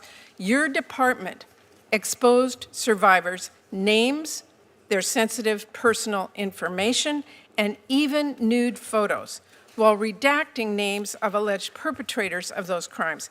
The message that sends is this Department of Justice worked harder to protect the privacy of potential child abusers than the survivors. Your predecessor refused to apologize to those victims, but I want to give you the same opportunity to apologize for the way the department handled the release of these documents. Will you apologize to the survivors? When the president passed the Epstein Transparency Act, that was the Pardon only me? time, when the president signed the Transparency Act, that was when we were legally allowed to release the files. Prior to the passage of the act, which you all passed, I agree. That is we so were not the question I'm asking. It was the question you the asked. You point asked that- 5 or 6 questions. I'm answering them in order. That No, was one of the questions you the asked. question I want you to answer is, will you apologize to the victims whose names, sensitive personal information, and even nude photos were not redacted by your department? Will you Of apologize to course, them? we Can I never want to hear it release today? a single That victim's is what they name. are hearing- But can I want answer the to question, hear. please? Is I'm it fair? asking if you'll apologize. So I just said yes, but I would like an explanation to be given to that. What this act did is it required us to review over 6 million pieces of paper in a very short period of time. And so 0.001%, we made mistakes and we owned up to them. And the second that a victim or their lawyer told us that we made a mistake, we pulled that document down and we put lawyers 24/7 in being responsive to victims and their lawyers to make sure that we fixed every single problem. And so yes, I mistakes hear were- your anger. I'm not And I angry. will No, I'm not tell you- angry. I hear I'm your just anger, making sure and I will it's tell you understood who's really that angry is we people who had matter. their that- nude photos released. I just want to hear you say I apologize to those victims. So as I just said, of course, any time we release a victim's name that shouldn't be released, we have failed as a Department of Justice. And so we have to do everything that we can to not fail. Well, And so I haven't heard the words, I apologize. I'm trying to give you those an victims. explanation of what happened. I don't think you're Okay. really interested in that because you keep Well, on cutting I am, me but off. I have a few more questions here, and I want to know, and I know that Senator Van Hollen raised this, but I want to ask you, will you personally commit to meeting with the survivors? I have heard from them personally that DOJ refused to meet them, and I'm asking about you. I'm asking about the Justice Department reaching out to them to be heard, not waiting for them to navigate a legal system that has obviously repeatedly failed them so far. Can I answer? Yeah, will you reach out to them? So as we have said repeatedly, of course, any lawyer, now if a victim has a lawyer, I'm not allowed to reach out to the victim directly, you know that. But any lawyer can reach out to the Department of Justice. They have, and I've met with many victims and their lawyers, as has the FBI, as has the SDNY. We will always meet with victims' counsel. Any victim You or will their always lawyer meet can with come forward to the victims' counsel. FBI With these at women, any time. and I've met with them, and I know Senator Van Hollen has, and so many other, they are personally so feeling abused, again and again and again, by what happened to them originally, and now but what's happening by them. I am saying to you, as a human being, who don't make them navigate a system that is impossible to navigate, that's already abused them. Reach out and ask to meet So with wait, them. you're That is asking all me I'm to asking call, you want me to personally call the victims? Is that I what can you're asking help me to you do? reach them. Oh, that would be great. Yes, because we have said And from you day will meet one, with them if of I reach course, out to you. there have been members that have done that. And we immediately reach out to the victims or their lawyers when the lawyers want Well, and say they want to do it. We will follow up on that. Thank you very much. Let me ask a few questions, and then we'll get to Senator Reid and Senator Peters, and then we'll have a conclusion of the hearing. I want to, oh, yes, and Senator Gillibrand, excuse me for my lack of peripheral vision. We'll make certain, Senator Gillibrand, that you are called on. General, worried about staffing and operational strains at the Bureau of Prisons. This committee, this subcommittee, and our full committee has tried to help in the last several years, and there was money in the reconciliation bill, $5 billion to support recruitment and retention efforts to address the BOP's maintenance backlog. In correctional facilities in Kansas, and we have certainly a major federal and lots of state correctional facilities, but officers, wardens, stakeholders continue to hear concerns about staffing shortages, aging infrastructure, deferred maintenance, officer retention, long-term strain placed on both personnel and inmates. What can you tell me about this budget request, and can you help me understand the circumstances you see at the Bureau of Prisons in this regard? So, thank you, Senator. We were given a broken agency when we took over. Not enough money, morale was very low, and many of the prisons needed serious repairs. And so the president's budget this year tries to rectify a lot of that, as did the Big Beautiful Bill. The vacancy rate is still 20% for corrections officers. I talked about this earlier. That has to do with retention, it has to do with how much we're paying them, and creating an environment at the BOP that they want to work at. And so that's something we have to work on. We have some of the investments we want to make, $450 million to attack the vacancy rate and start paying some of our correction officers more. And then also a lot of money to make repairs. And so these are just safety repairs, but also structural repairs at prisons so that, again, it makes sure our inmates are protected and are safe and that we're safe from them, and also creates an environment that's safe for the staff and the corrections officers that are working there. And so it's a big number, but it's extraordinarily important. As recently as yesterday, General, I continued to hear from state and local law enforcement agencies about their desire and therefore the demand for training on drones and counter UAS systems. Kansas City is a FIFA site, but that demand is significant. And can you tell me how the department is working with the FBI to address this issue? And I think FIFA is a significant component of it, but with the prevalence of UAVs, I think it's just an issue that needs to be broadly addressed. Yes, so we're training, the FBI is training a ton of state and locals every day, and we're on the clock because of FIFA, but we're also doing it beyond FIFA because the UASs, the drones are a big problem in every single state in this country. And so we have ATF also, a certain portion of ATF also helps with the training as well at the FBI facility. And we're going to continue to do that, meaning we're going to continue to offer and provide training to state and locals. We're also asking for money in our budget to help shore that up a little bit so that we can continue to not only offer training, but have a defense to the UAS. I would suggest that the FBI training center is over capacity, needs more officers and capabilities. And if the Department of Justice is interested in pursuing that, I'd be interested in trying to be helpful.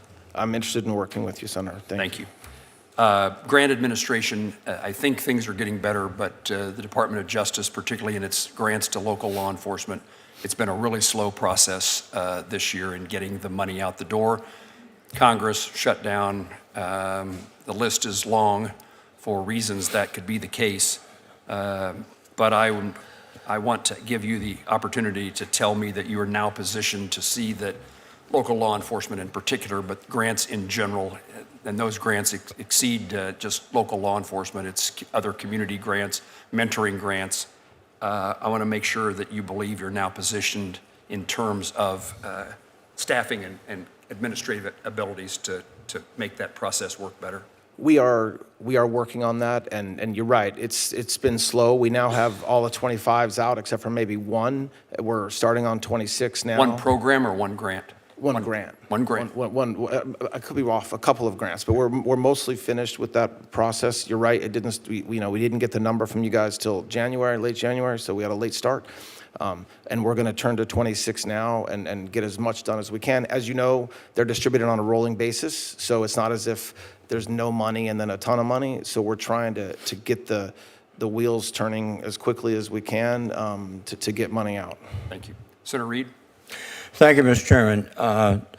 Mr. Blanche, how many taxpayers' returns were leaked by the IRS contractor in the 2020 breach? How many taxpayers, excuse me? How many taxpayers' returns were leaked by the IRS contractor in the 2020 breach? I don't know the exact amount, but a lot. 405,427. One of them was Donald Trump, correct? One of them was Donald Trump, correct? One of them was Donald Trump and his family or others, correct. Right. And Donald Trump was president at the time. Correct. So it was his IRS department that allowed this breach of privacy, correct? Well, it was a criminal who worked in the IRS, yes. Well, he was hired under Trump's administration. This is one of the Trump.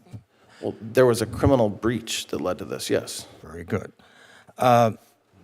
How many of these 400,000 people have received monetary reimbursement for the breach?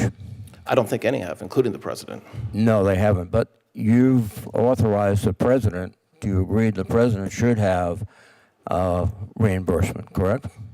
No, we settled the case. No, there's no reimbursement to President Trump. Well, that's filed a suit, interesting. Senator, but So President Trump, you're going to assure us President Trump and his family will get no proceeds from this? Correct. He will not. He will not get. His family will not get. Correct.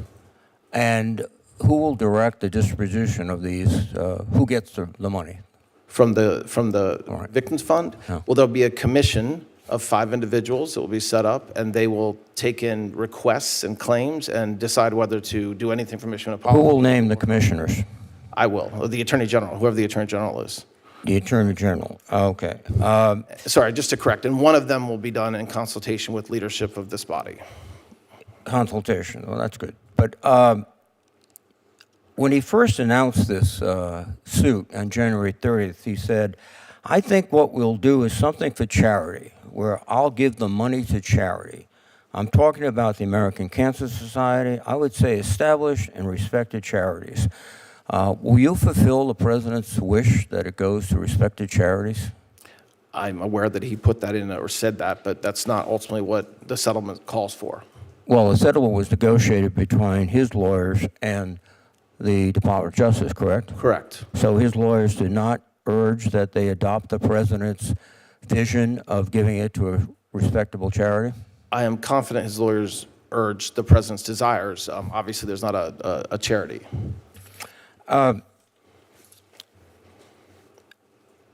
The order that you signed yesterday states that the government pay this settlement if the Secretary of Treasury has certified the payment. Is that correct? Correct. Is it a coincidence that the General Counsel of the Department of Treasury resigned yesterday? I don't know if it's a coincidence. No. Have you looked or checked? Have I checked? Yeah. I have not. As to why he resigned?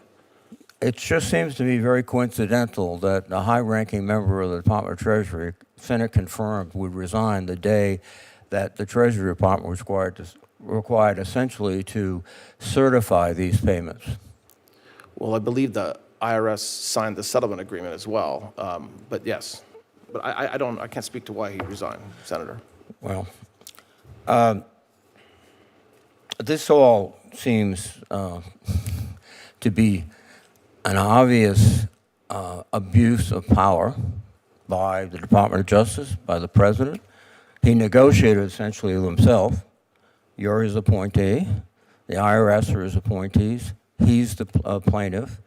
And the American people, I don't think, are surprised that suddenly all this money is going to his friends or people that he, in his orbit. Will you ensure that none of this money goes to anyone convicted on the January 6th attack on the Congress? Well, the commissioners will determine who is eligible to receive the money. Not And the Attorney General. who are the commissioners? They're not named yet. Who will name them? I will, or the Attorney General will. It's not me. So, with the suggestion of the President of the United States?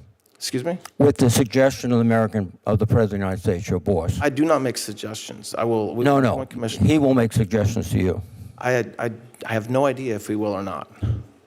I really don't. I have no idea if he will or not. I would be shocked if he didn't tell you exactly who to put on, and I'd be more shocked if you did not put them on. This is a travesty of the law in the United States and the Constitution. You had an opportunity to go down and talk to Ghislaine Maxwell. And then a few days later, she was transferred from a high-security prison to a very comfortable, I mean, that's very not true. comfortable. It's just not true. She was not in a high-security prison. She was transferred from a low-security prison to a low-security prison. I mean, you're looking at me like that's verifiable. Well, I don't think at the other prison she had her own room. She had access to a private shower. She could have pet therapy. And I don't know if any of that is true. I'm not disagreeing with you. it is true, and you should know it, Mr. Attorney I should General. know that? You should know. Whether an inmate has access to her own shower? No. This is a person of extra special interest to the President of the United States. He's known her. Why did he send you down to talk to her? He didn't send me. I went. What do you mean? You think President Trump called and asked me to go interview a witness in federal prison? Honestly? Yes, I do, frankly. Well, because you know well, why? he didn't. Because the He didn't. deal was in. He I mean, you needed could say somebody that, he but could you want rely. the He truth? needed somebody he You could want the rely truth? upon to talk to her and say, what would she say if she was asked about Jeffrey Epstein? And you were the perfect choice. And you went down there, and suddenly, shazam! She's out of what is a more confining situation into a much more relaxed federal prison. Every word that I asked her is recorded and available to you to review. If there's criticisms of the question that I asked her, go ahead and make them. But the president did not have anything to do with my choice to go interview Ms. Maxwell. If I wouldn't have went and a career would have went, you would have said, why didn't you go yourself? Just like you expect me to know whether she has access to her own shower. You so should. I did go. Everyone in the United States who reads the newspapers know that. I guess you don't, read things like that. This whole hearing, I think, is exposing something, which is, to me, very frightening. You're a very gifted lawyer. But from my perspective, you have very little faith to the Constitution and the people of America, and you're the president's consigliere. Your perspective is completely wrong, Senator, Well, respectfully. I think the facts will prove me right. Thank you. Thank you, Mr. Chairman. Mr. Blanche, last May, my staff at Homeland Security and Government Affairs Committee released a report documenting that the inspectors general that President Trump fired had together, collectively, had uncovered billions of dollars in fraud, waste, and abuse. We oversee IGs and believe that they're incredibly important to hold government accountable, which needs to be done so that American people have trust and confidence in the work that we do here.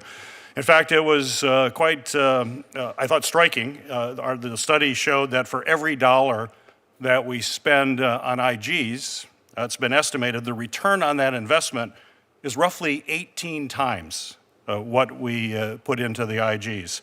But despite the administration's purported focus on fraud, your department, FY27 request, would actually cut these IGs, their budget, by nearly a third.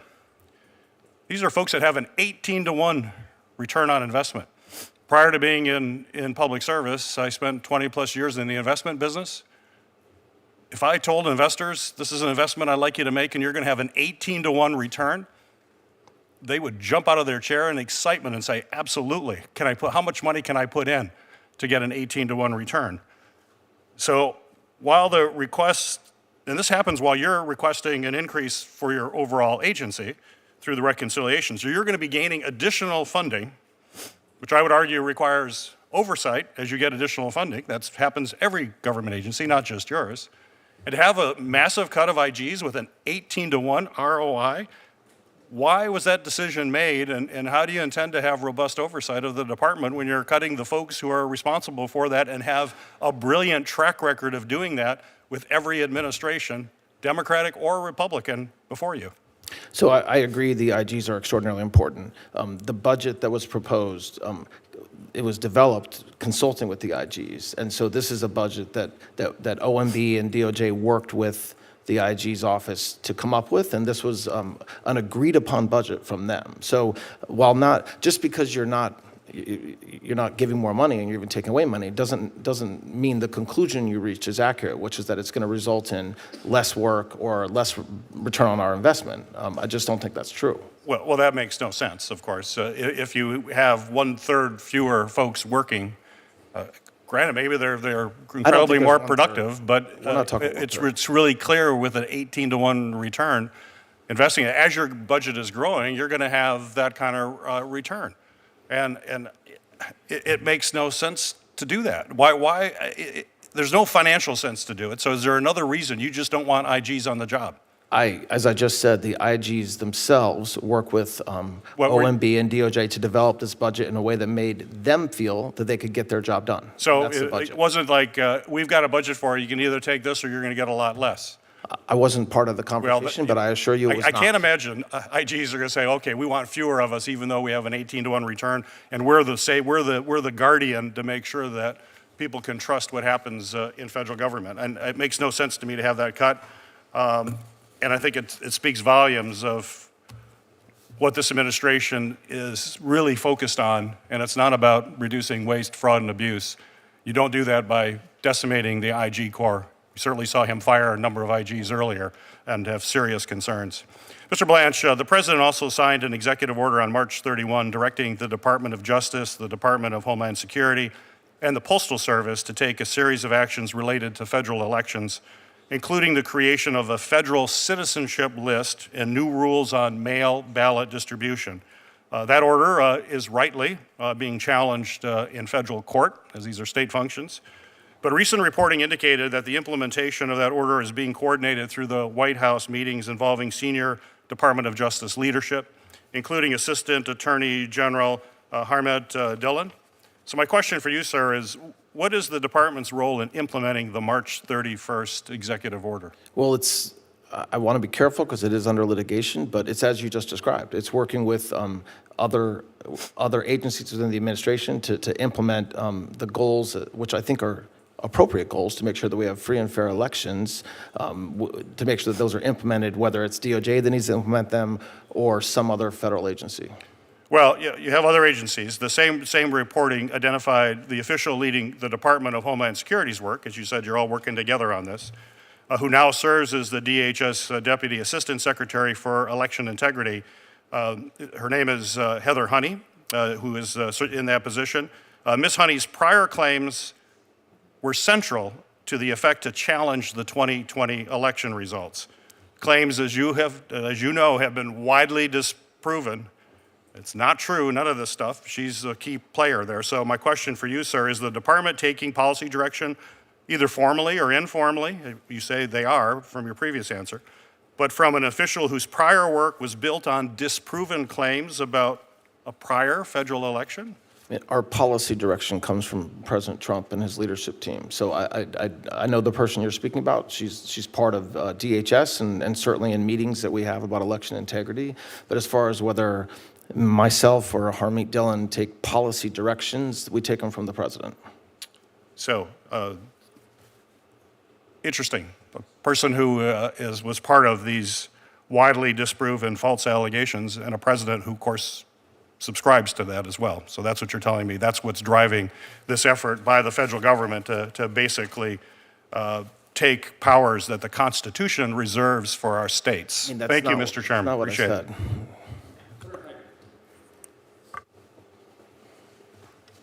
Thank you, Mr. Chairman. Welcome, General Blanche.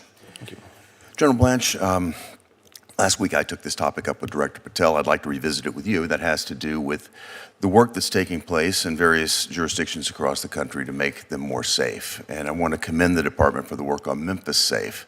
The task force there has resulted in a 43% decrease in violent crime since the operation commenced. I think it's a shining example of what happens when you have state and local governments cooperating with the federal government, and the dramatic improvements that we've seen in violent crime and enhancing safety are really very much appreciated. I just wanted to ask you to take a few minutes and walk us through the whole of government approach that you've taken and how that's been executed, and from that, what lessons we might learn that could be applied to other jurisdictions. Thank you, Senator. Yes, in your state, the Memphis Task Force is one of the shining stars of law enforcement over the past year, also DC as well. And the way that it works is that we no longer care about stats within an agency, the FBI, DEA, Marshals, HSI, state and local. It's just one government, and it's a one government approach. So what happens in Memphis, and what should happen in every city in this country, is every day law enforcement gets together in a room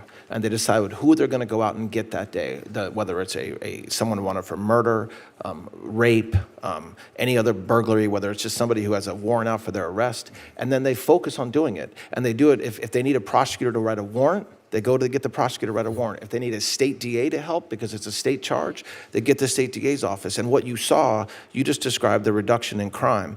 But you have streets in Memphis now that were unwalkable 6 months ago, and that now there was a few new restaurants opening, I heard last week, and that's complete success. I wish we could do what we were able to do in Memphis in every city in this country. Could we stay on that for just a moment? Because yes. I understand that there are other jurisdictions in the United States that are refusing to cooperate. Is there anything that we could do, any tool that we could provide to help you with this, with these non-compliant jurisdictions?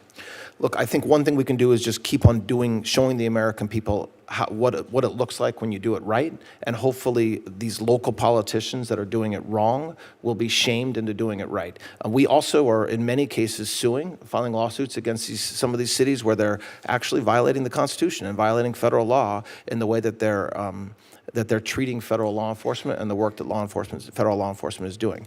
But all I can do as the acting Attorney General is offer everybody that we will work as hard as we can with our law enforcement to work with the state and locals to combat crime. Thank you. And that's what President Trump ordered me to do, and that's what I will continue to do. Well, thank you for that. I would just like to show my colleagues I get a daily report on the results of what's happening in Memphis from your team and many others, and it's quite impressive. The accountability makes a real difference. I'd like to turn to another issue, though, one that's deeply concerning. I think it is concerning to me. It should be concerning to every American, and that's bringing to light what happened under the previous administration, the Biden Department of Justice, when they weaponized the extraordinary powers of your department with Arctic frost. If you think about it, they used this Arctic frost to persecute the president and also go after his closest allies, including me. And I was shocked to find out last year that under President Biden, the DOJ had secretly obtained my phone records from Verizon. And even though Verizon was obligated to let me know that, they chose not to. And when I brought the problem to Verizon's attention, all they've done is tried to stonewall me. And we've brought it before the FCC in the form of a complaint. Again, Verizon simply continues to stonewall. And if I think about what Verizon with the Biden DOJ did, they specifically chose to ignore the fact that nothing can or should stop a phone provider from notifying a member of Congress when their constitutional rights are being violated, as mine were violated. It turns out that Verizon's chief legal officer, Vandana Venkatesh, used to work for Henry Waxman, one of the most partisan players up here. And she, as the general counsel, I'm seriously concerned, at least, that Ms. Venkatesh and Verizon may have collaborated with their friends at the Biden DOJ. They never told me or my colleagues about it because they might have been worried that the truth would come out. They might have been worried that that would endanger their plans to make a $20 billion acquisition of Frontier Communications. It's contemptible, it's damning, but I think there may have been a real reason there. I want justice to be done here, and I really would appreciate your help getting to the bottom of it. So here's my question. Can I get your commitment that the DOJ will work with me and my colleagues, Senator Grassley and Senator Johnson, in bringing full accountability to this abuse of power? Absolutely, and obviously, Senator, one way we do that is by the work we're doing to make sure you all get your oversight responsibilities as much as you deserve to get the materials that we're reviewing and collecting, but then also in proactively the work that we're doing to make sure that what happened never happened again. Understand that there are times when we subpoena phone records, we do not want the bad guys to know that we did it because we're still investigating. But the idea that could be done to a United States senator and that it would be okay for a prosecutor to just do it, not even a scintilla of evidence anybody did anything wrong, and then not provide notice to is in some ways the worst form of abuse by the Department of Justice. Well, in fact, there's a constitutional ban, and I think a first-year law student should know that. When AT&T was requested to provide the same records, they saw the constitutional problem. Right. They stopped. Verizon was willingly handing over my records and those of other of my colleagues. And I just asked myself, what was the purpose? What was the motivation for them to violate my constitutional rights? Was it because they wanted to make friends with the FCC, maybe Ms. Venkatesh, to get an appointment sometime later? I don't know. Was it because of this Frontier acquisition that they had in mind? I don't know. But we need to get to the bottom of it. Thank you. Thank you, Mr. Chairman. You're welcome. Senator Gillibrand. Thank you, Mr. Attorney General, Acting Attorney General, for being here. Thank you.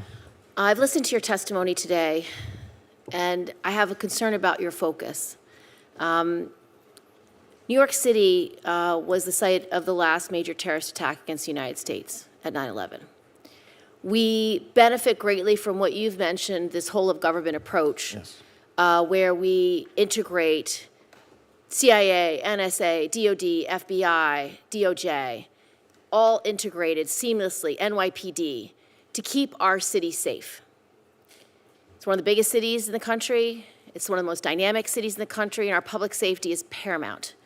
But I've looked at your record, and I am deeply concerned that you are not using this whole of government approach, because I see you slashing programs left and right that we know work for all sorts of things, from drugs to gun trafficking to community policing to cops program, slashing so many programs that I know work.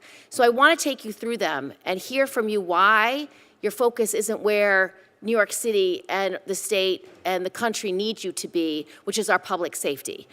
So first of all, do you think that China, Iran, Russia want to do us harm and would undermine our elections? Yes.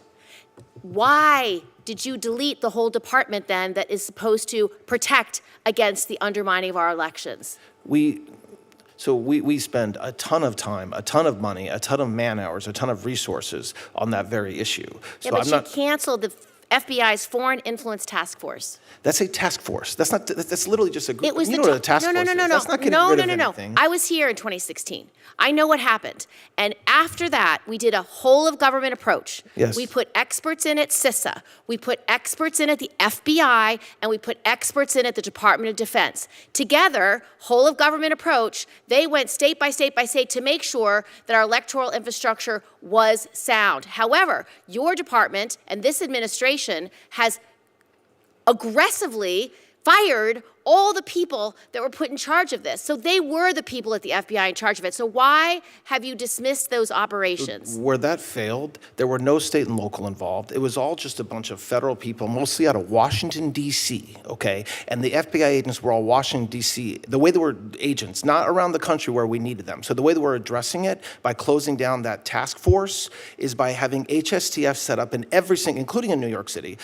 Every single agency, every single state now has a HSTF, and that is one of their main focuses. And it does work with state and local. I want a complete report on this because I don't have confidence that you are doing what needs to be done, because if all the 300, 400 expert people that were in our previous administrations, multiple administrations, Democrat and Republican administrations, if none of them are good and you're starting over from scratch, that doesn't sound like the recipe for success. I didn't say none of them were good. That's not what I said. Well, they've all been dismissed, and they've all been fired in all three areas. That's not true. They have not all been dismissed. We fired the people from DOD, we fired the people from CISA, we fired the people at the FBI. They were all dismissed. They were not all dismissed. Many of them are still here. Ask for a briefing, look into it, and give a report to this committee, because I'm telling you, if you agree that our adversaries do not have our goodness in mind, they don't have our protected elections in mind, yes. I need laser-like focus on solving this You're getting problem. laser-like focus. All right, I'd like a report on that. Second issue, gun trafficking. We have been working so hard as a federal government to stop the flow of illicit guns into our communities, where someone can sell guns out of the backs of their trucks from some criminal gun dealer who's trying to get these guns into the hands of criminals. And we're supposed to get data every year so we can show that our gun trafficking laws are working. These new enhanced laws where police officers can now go cross state lines to do their investigation. Why are you not giving me the data about gun trafficking? I need to know if it's working. I need to know if these cases are being prosecuted. And I can't even get data out of your department.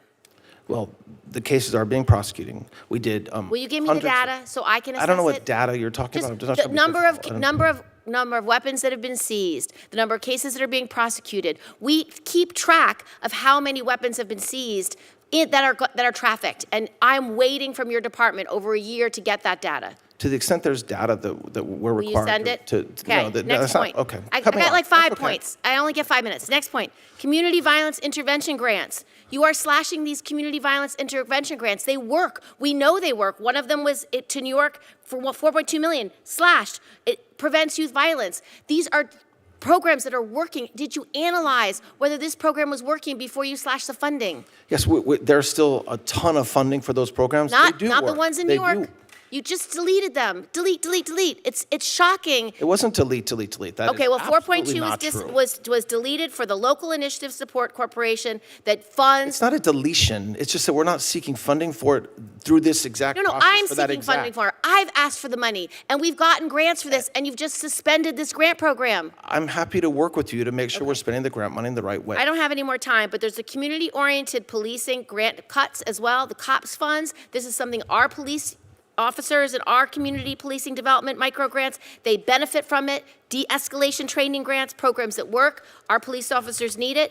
And then drugs. We have an anti-heroin and anti-methamphetamine task force, and we need to be funded, and it's not being funded. So It is being funded, absolutely. There's a different amount of funding, but it is being funded. No, you've eliminated funding for both the anti-heroin, anti-methamphetamine task force. I'm sorry.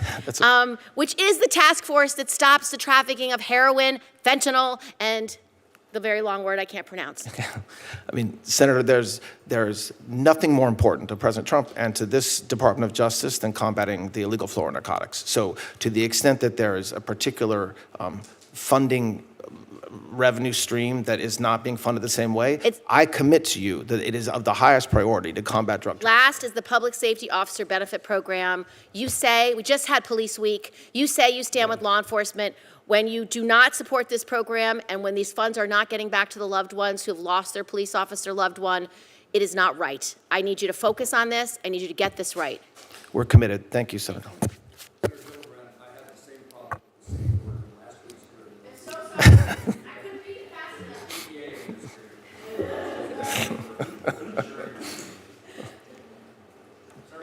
Thank you. Thank you, Acting Attorney General. Thank you for being here. Thank you. I want to talk about the ATS National Tracing Center, which you know is located in Martinsburg, West Virginia. I think this is a stunning statistic for people to realize that in fiscal year 2024 alone, the National Tracing Center processed more than 600,000 requests. I mean, that is an immense amount of work.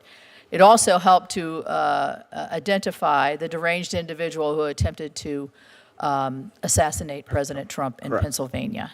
So obviously, it's great work out there, but I am concerned that we have to prevent the release of firearm trace data to anyone other than law enforcement for investigative purposes.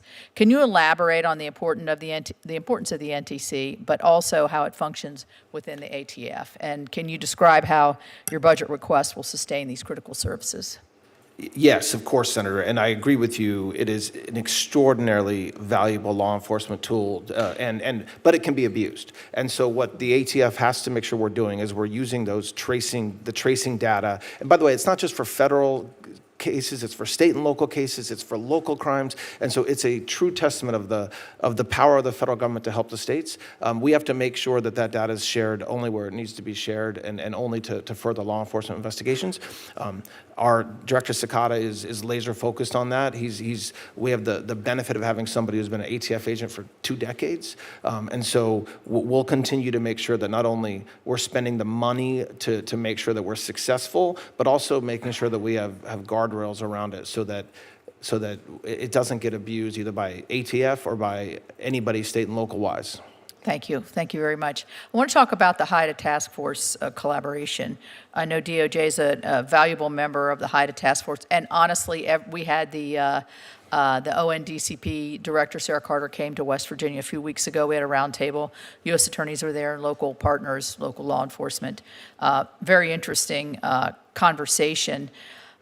I personally want to see the high-intensity drug trafficking and the HIDTA program stay within the White House. I know this may not be a decision that you're actively involved in, or because there's always, through several administrations, a desire to move it over to DOJ. Do you have any perspectives on that, and what does this budget have to say about it? Look, I know that President Trump is going to give a ton of money, I think over $11.4 billion to combat the drug crisis, and that includes a lot of money to HIDTA.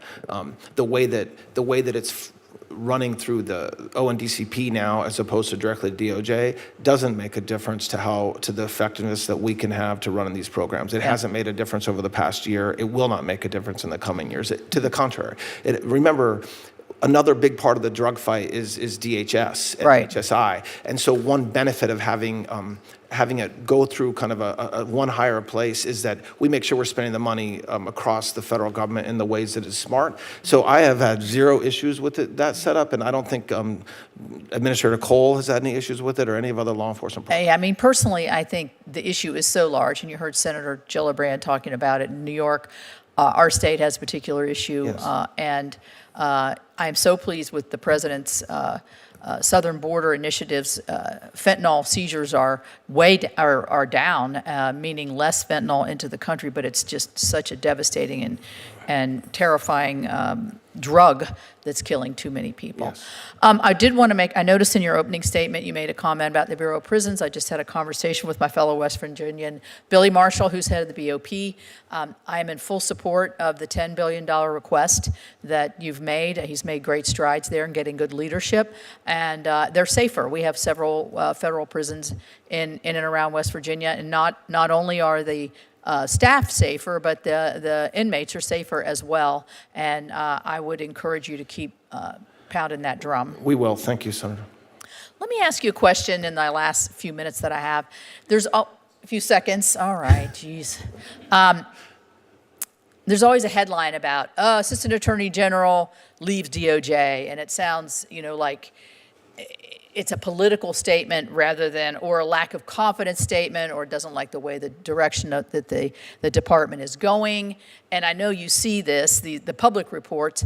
Isn't this the way it's always been at DOJ, people moving in and out, and you yourself were at DOJ at one point before you went into private practice. I didn't know if you wanted to talk about, at the upper echelons of your leadership team, where you see this going, and is it a political statement, or is it the cost of doing business and Look, ebb and flow of workforce? I think we have a great team, and not only at DOJ, but President Trump's entire administration. That necessarily means that sometimes people come in and sometimes people leave. I was a federal prosecutor until I had no money left, and I had to go to the private sector. And I think there's pressures on family, and there's so.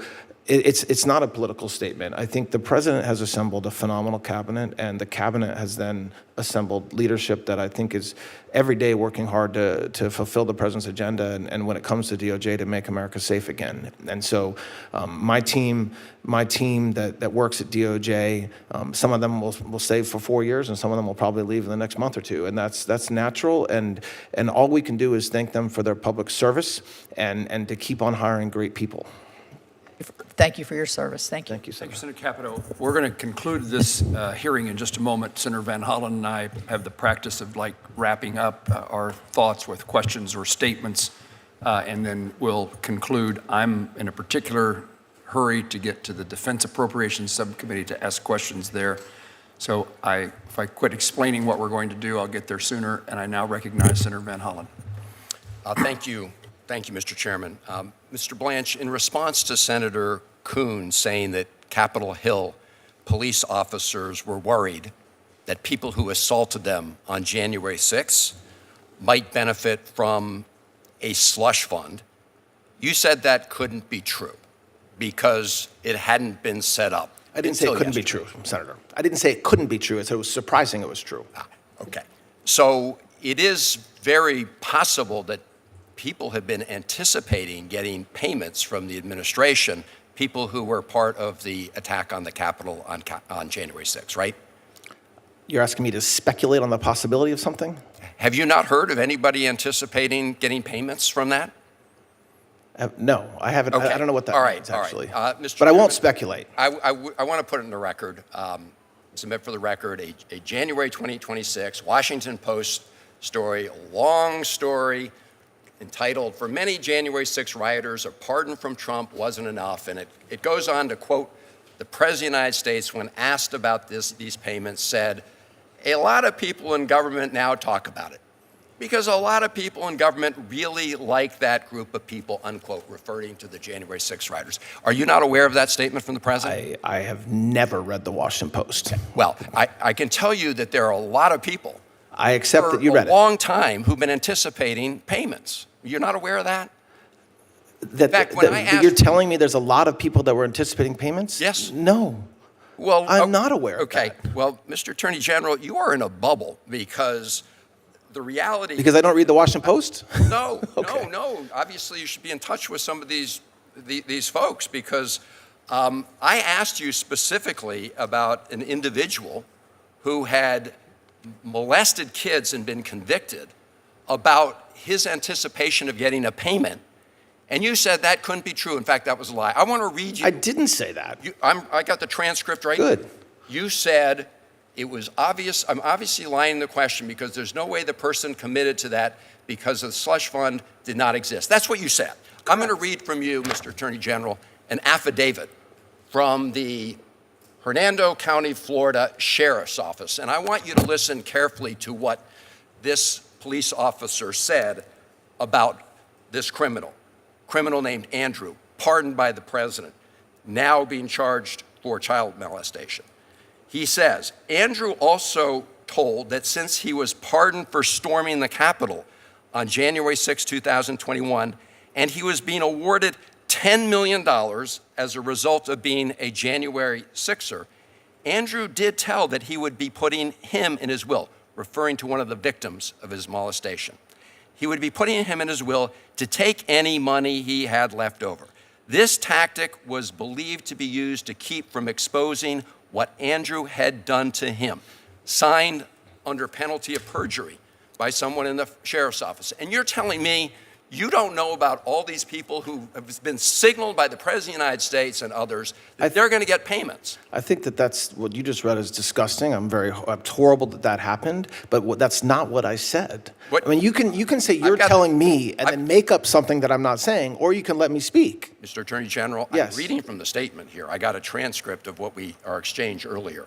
And you essentially said, well, you're obviously lying in your question because there's no way this person committed to that because the slush fund of which you called it did not exist, just as you suggested. Right, and it's true that even the affidavit that you just read said that he would be awarded this criminal suggested he'd be awarded $10 million. Now you're playing absolute word games. I am not playing a word game. Of course you are, because people And are also, anticipating words these matter. payments. Words matter. So if you're going to quote me accurately. Mr. Chairman, I'd like to put in the record, January 6 rider pardoned by Trump was sentenced to life in prison for child abuse.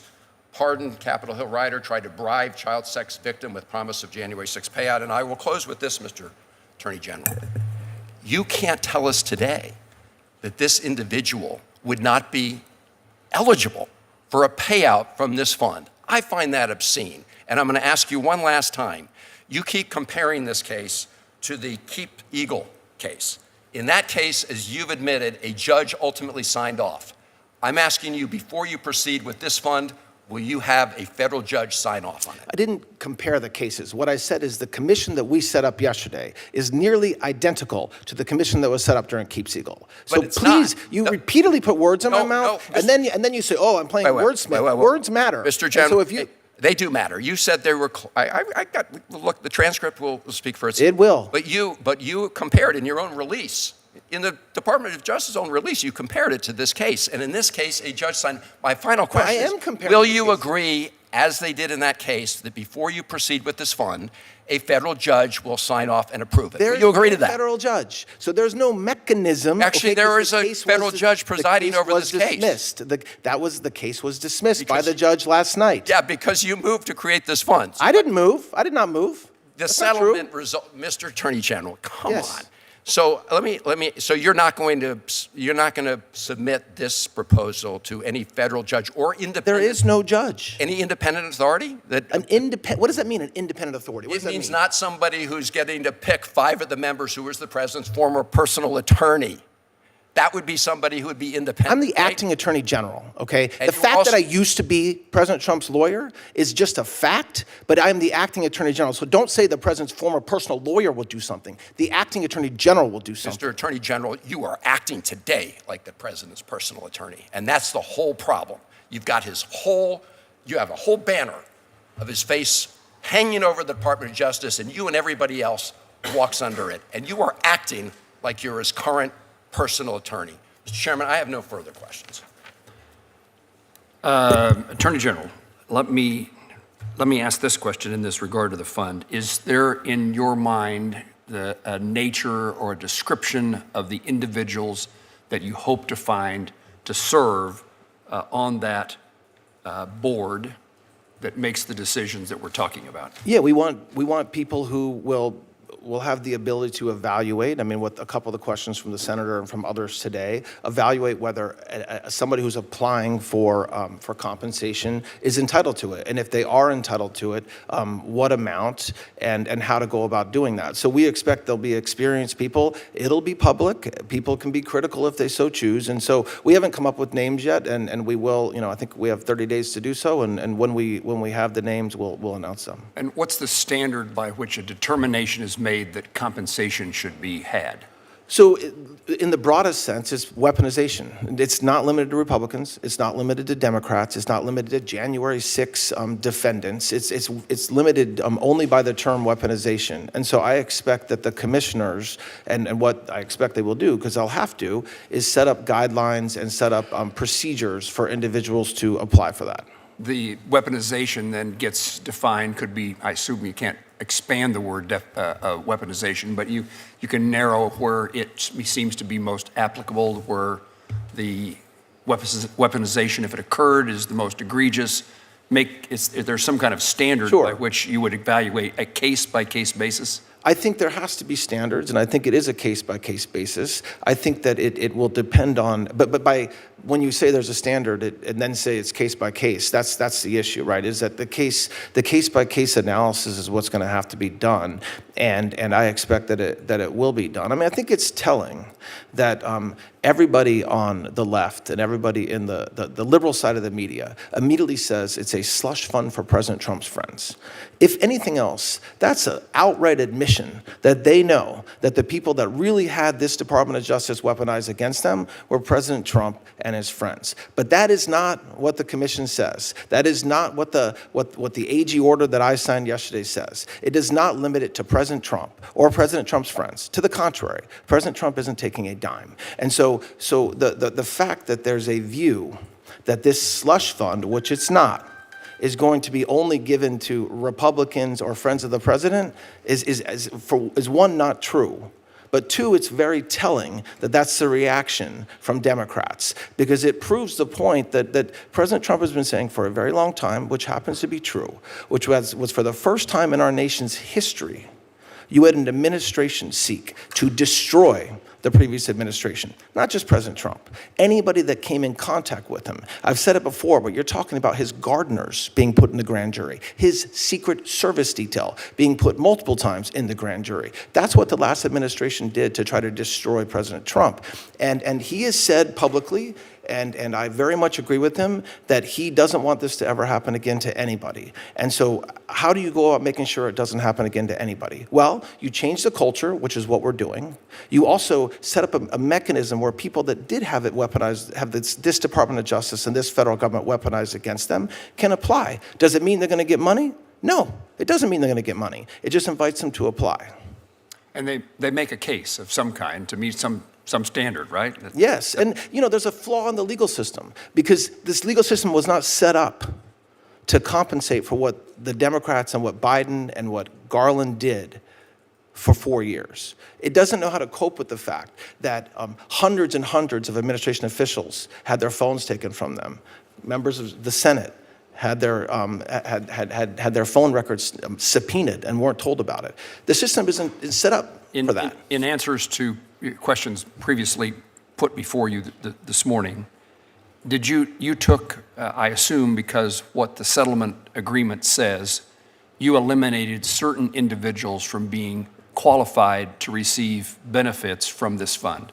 What's the list of those individuals? Well, the plaintiffs in the underlying lawsuit have agreed to accept an apology. So that's President Trump and his sons, I believe. And otherwise, there is no limitation. So whether you're Hunter Biden or whether you're another individual who believed they were a victim of weaponization, they can all apply to this fund. And again, it doesn't mean the commissioners will agree. It doesn't mean that they're getting $10 million or whatever was just read a few minutes ago. It just means that you can apply. And the decision by the commission is by a majority? Yes. 3 of 5? Correct. And finally, this issue, while it's of interest to all of us as United States senators, this committee has no jurisdiction over this issue, in a sense, because this is mandatory spending. Have you had conversations with Senator Durbin or Senator Grassley or the Judiciary Committee? I have not had conversations over the past 24 hours about this. No, I have not. General, anything you'd like to add to what you've said today or take away from whatever you said today? No, just thank you and the committee for their time today.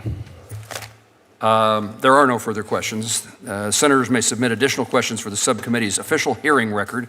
We request that the Attorney General respond to those questions within 30 days. The subcommittee stands at recess to the call of the chair.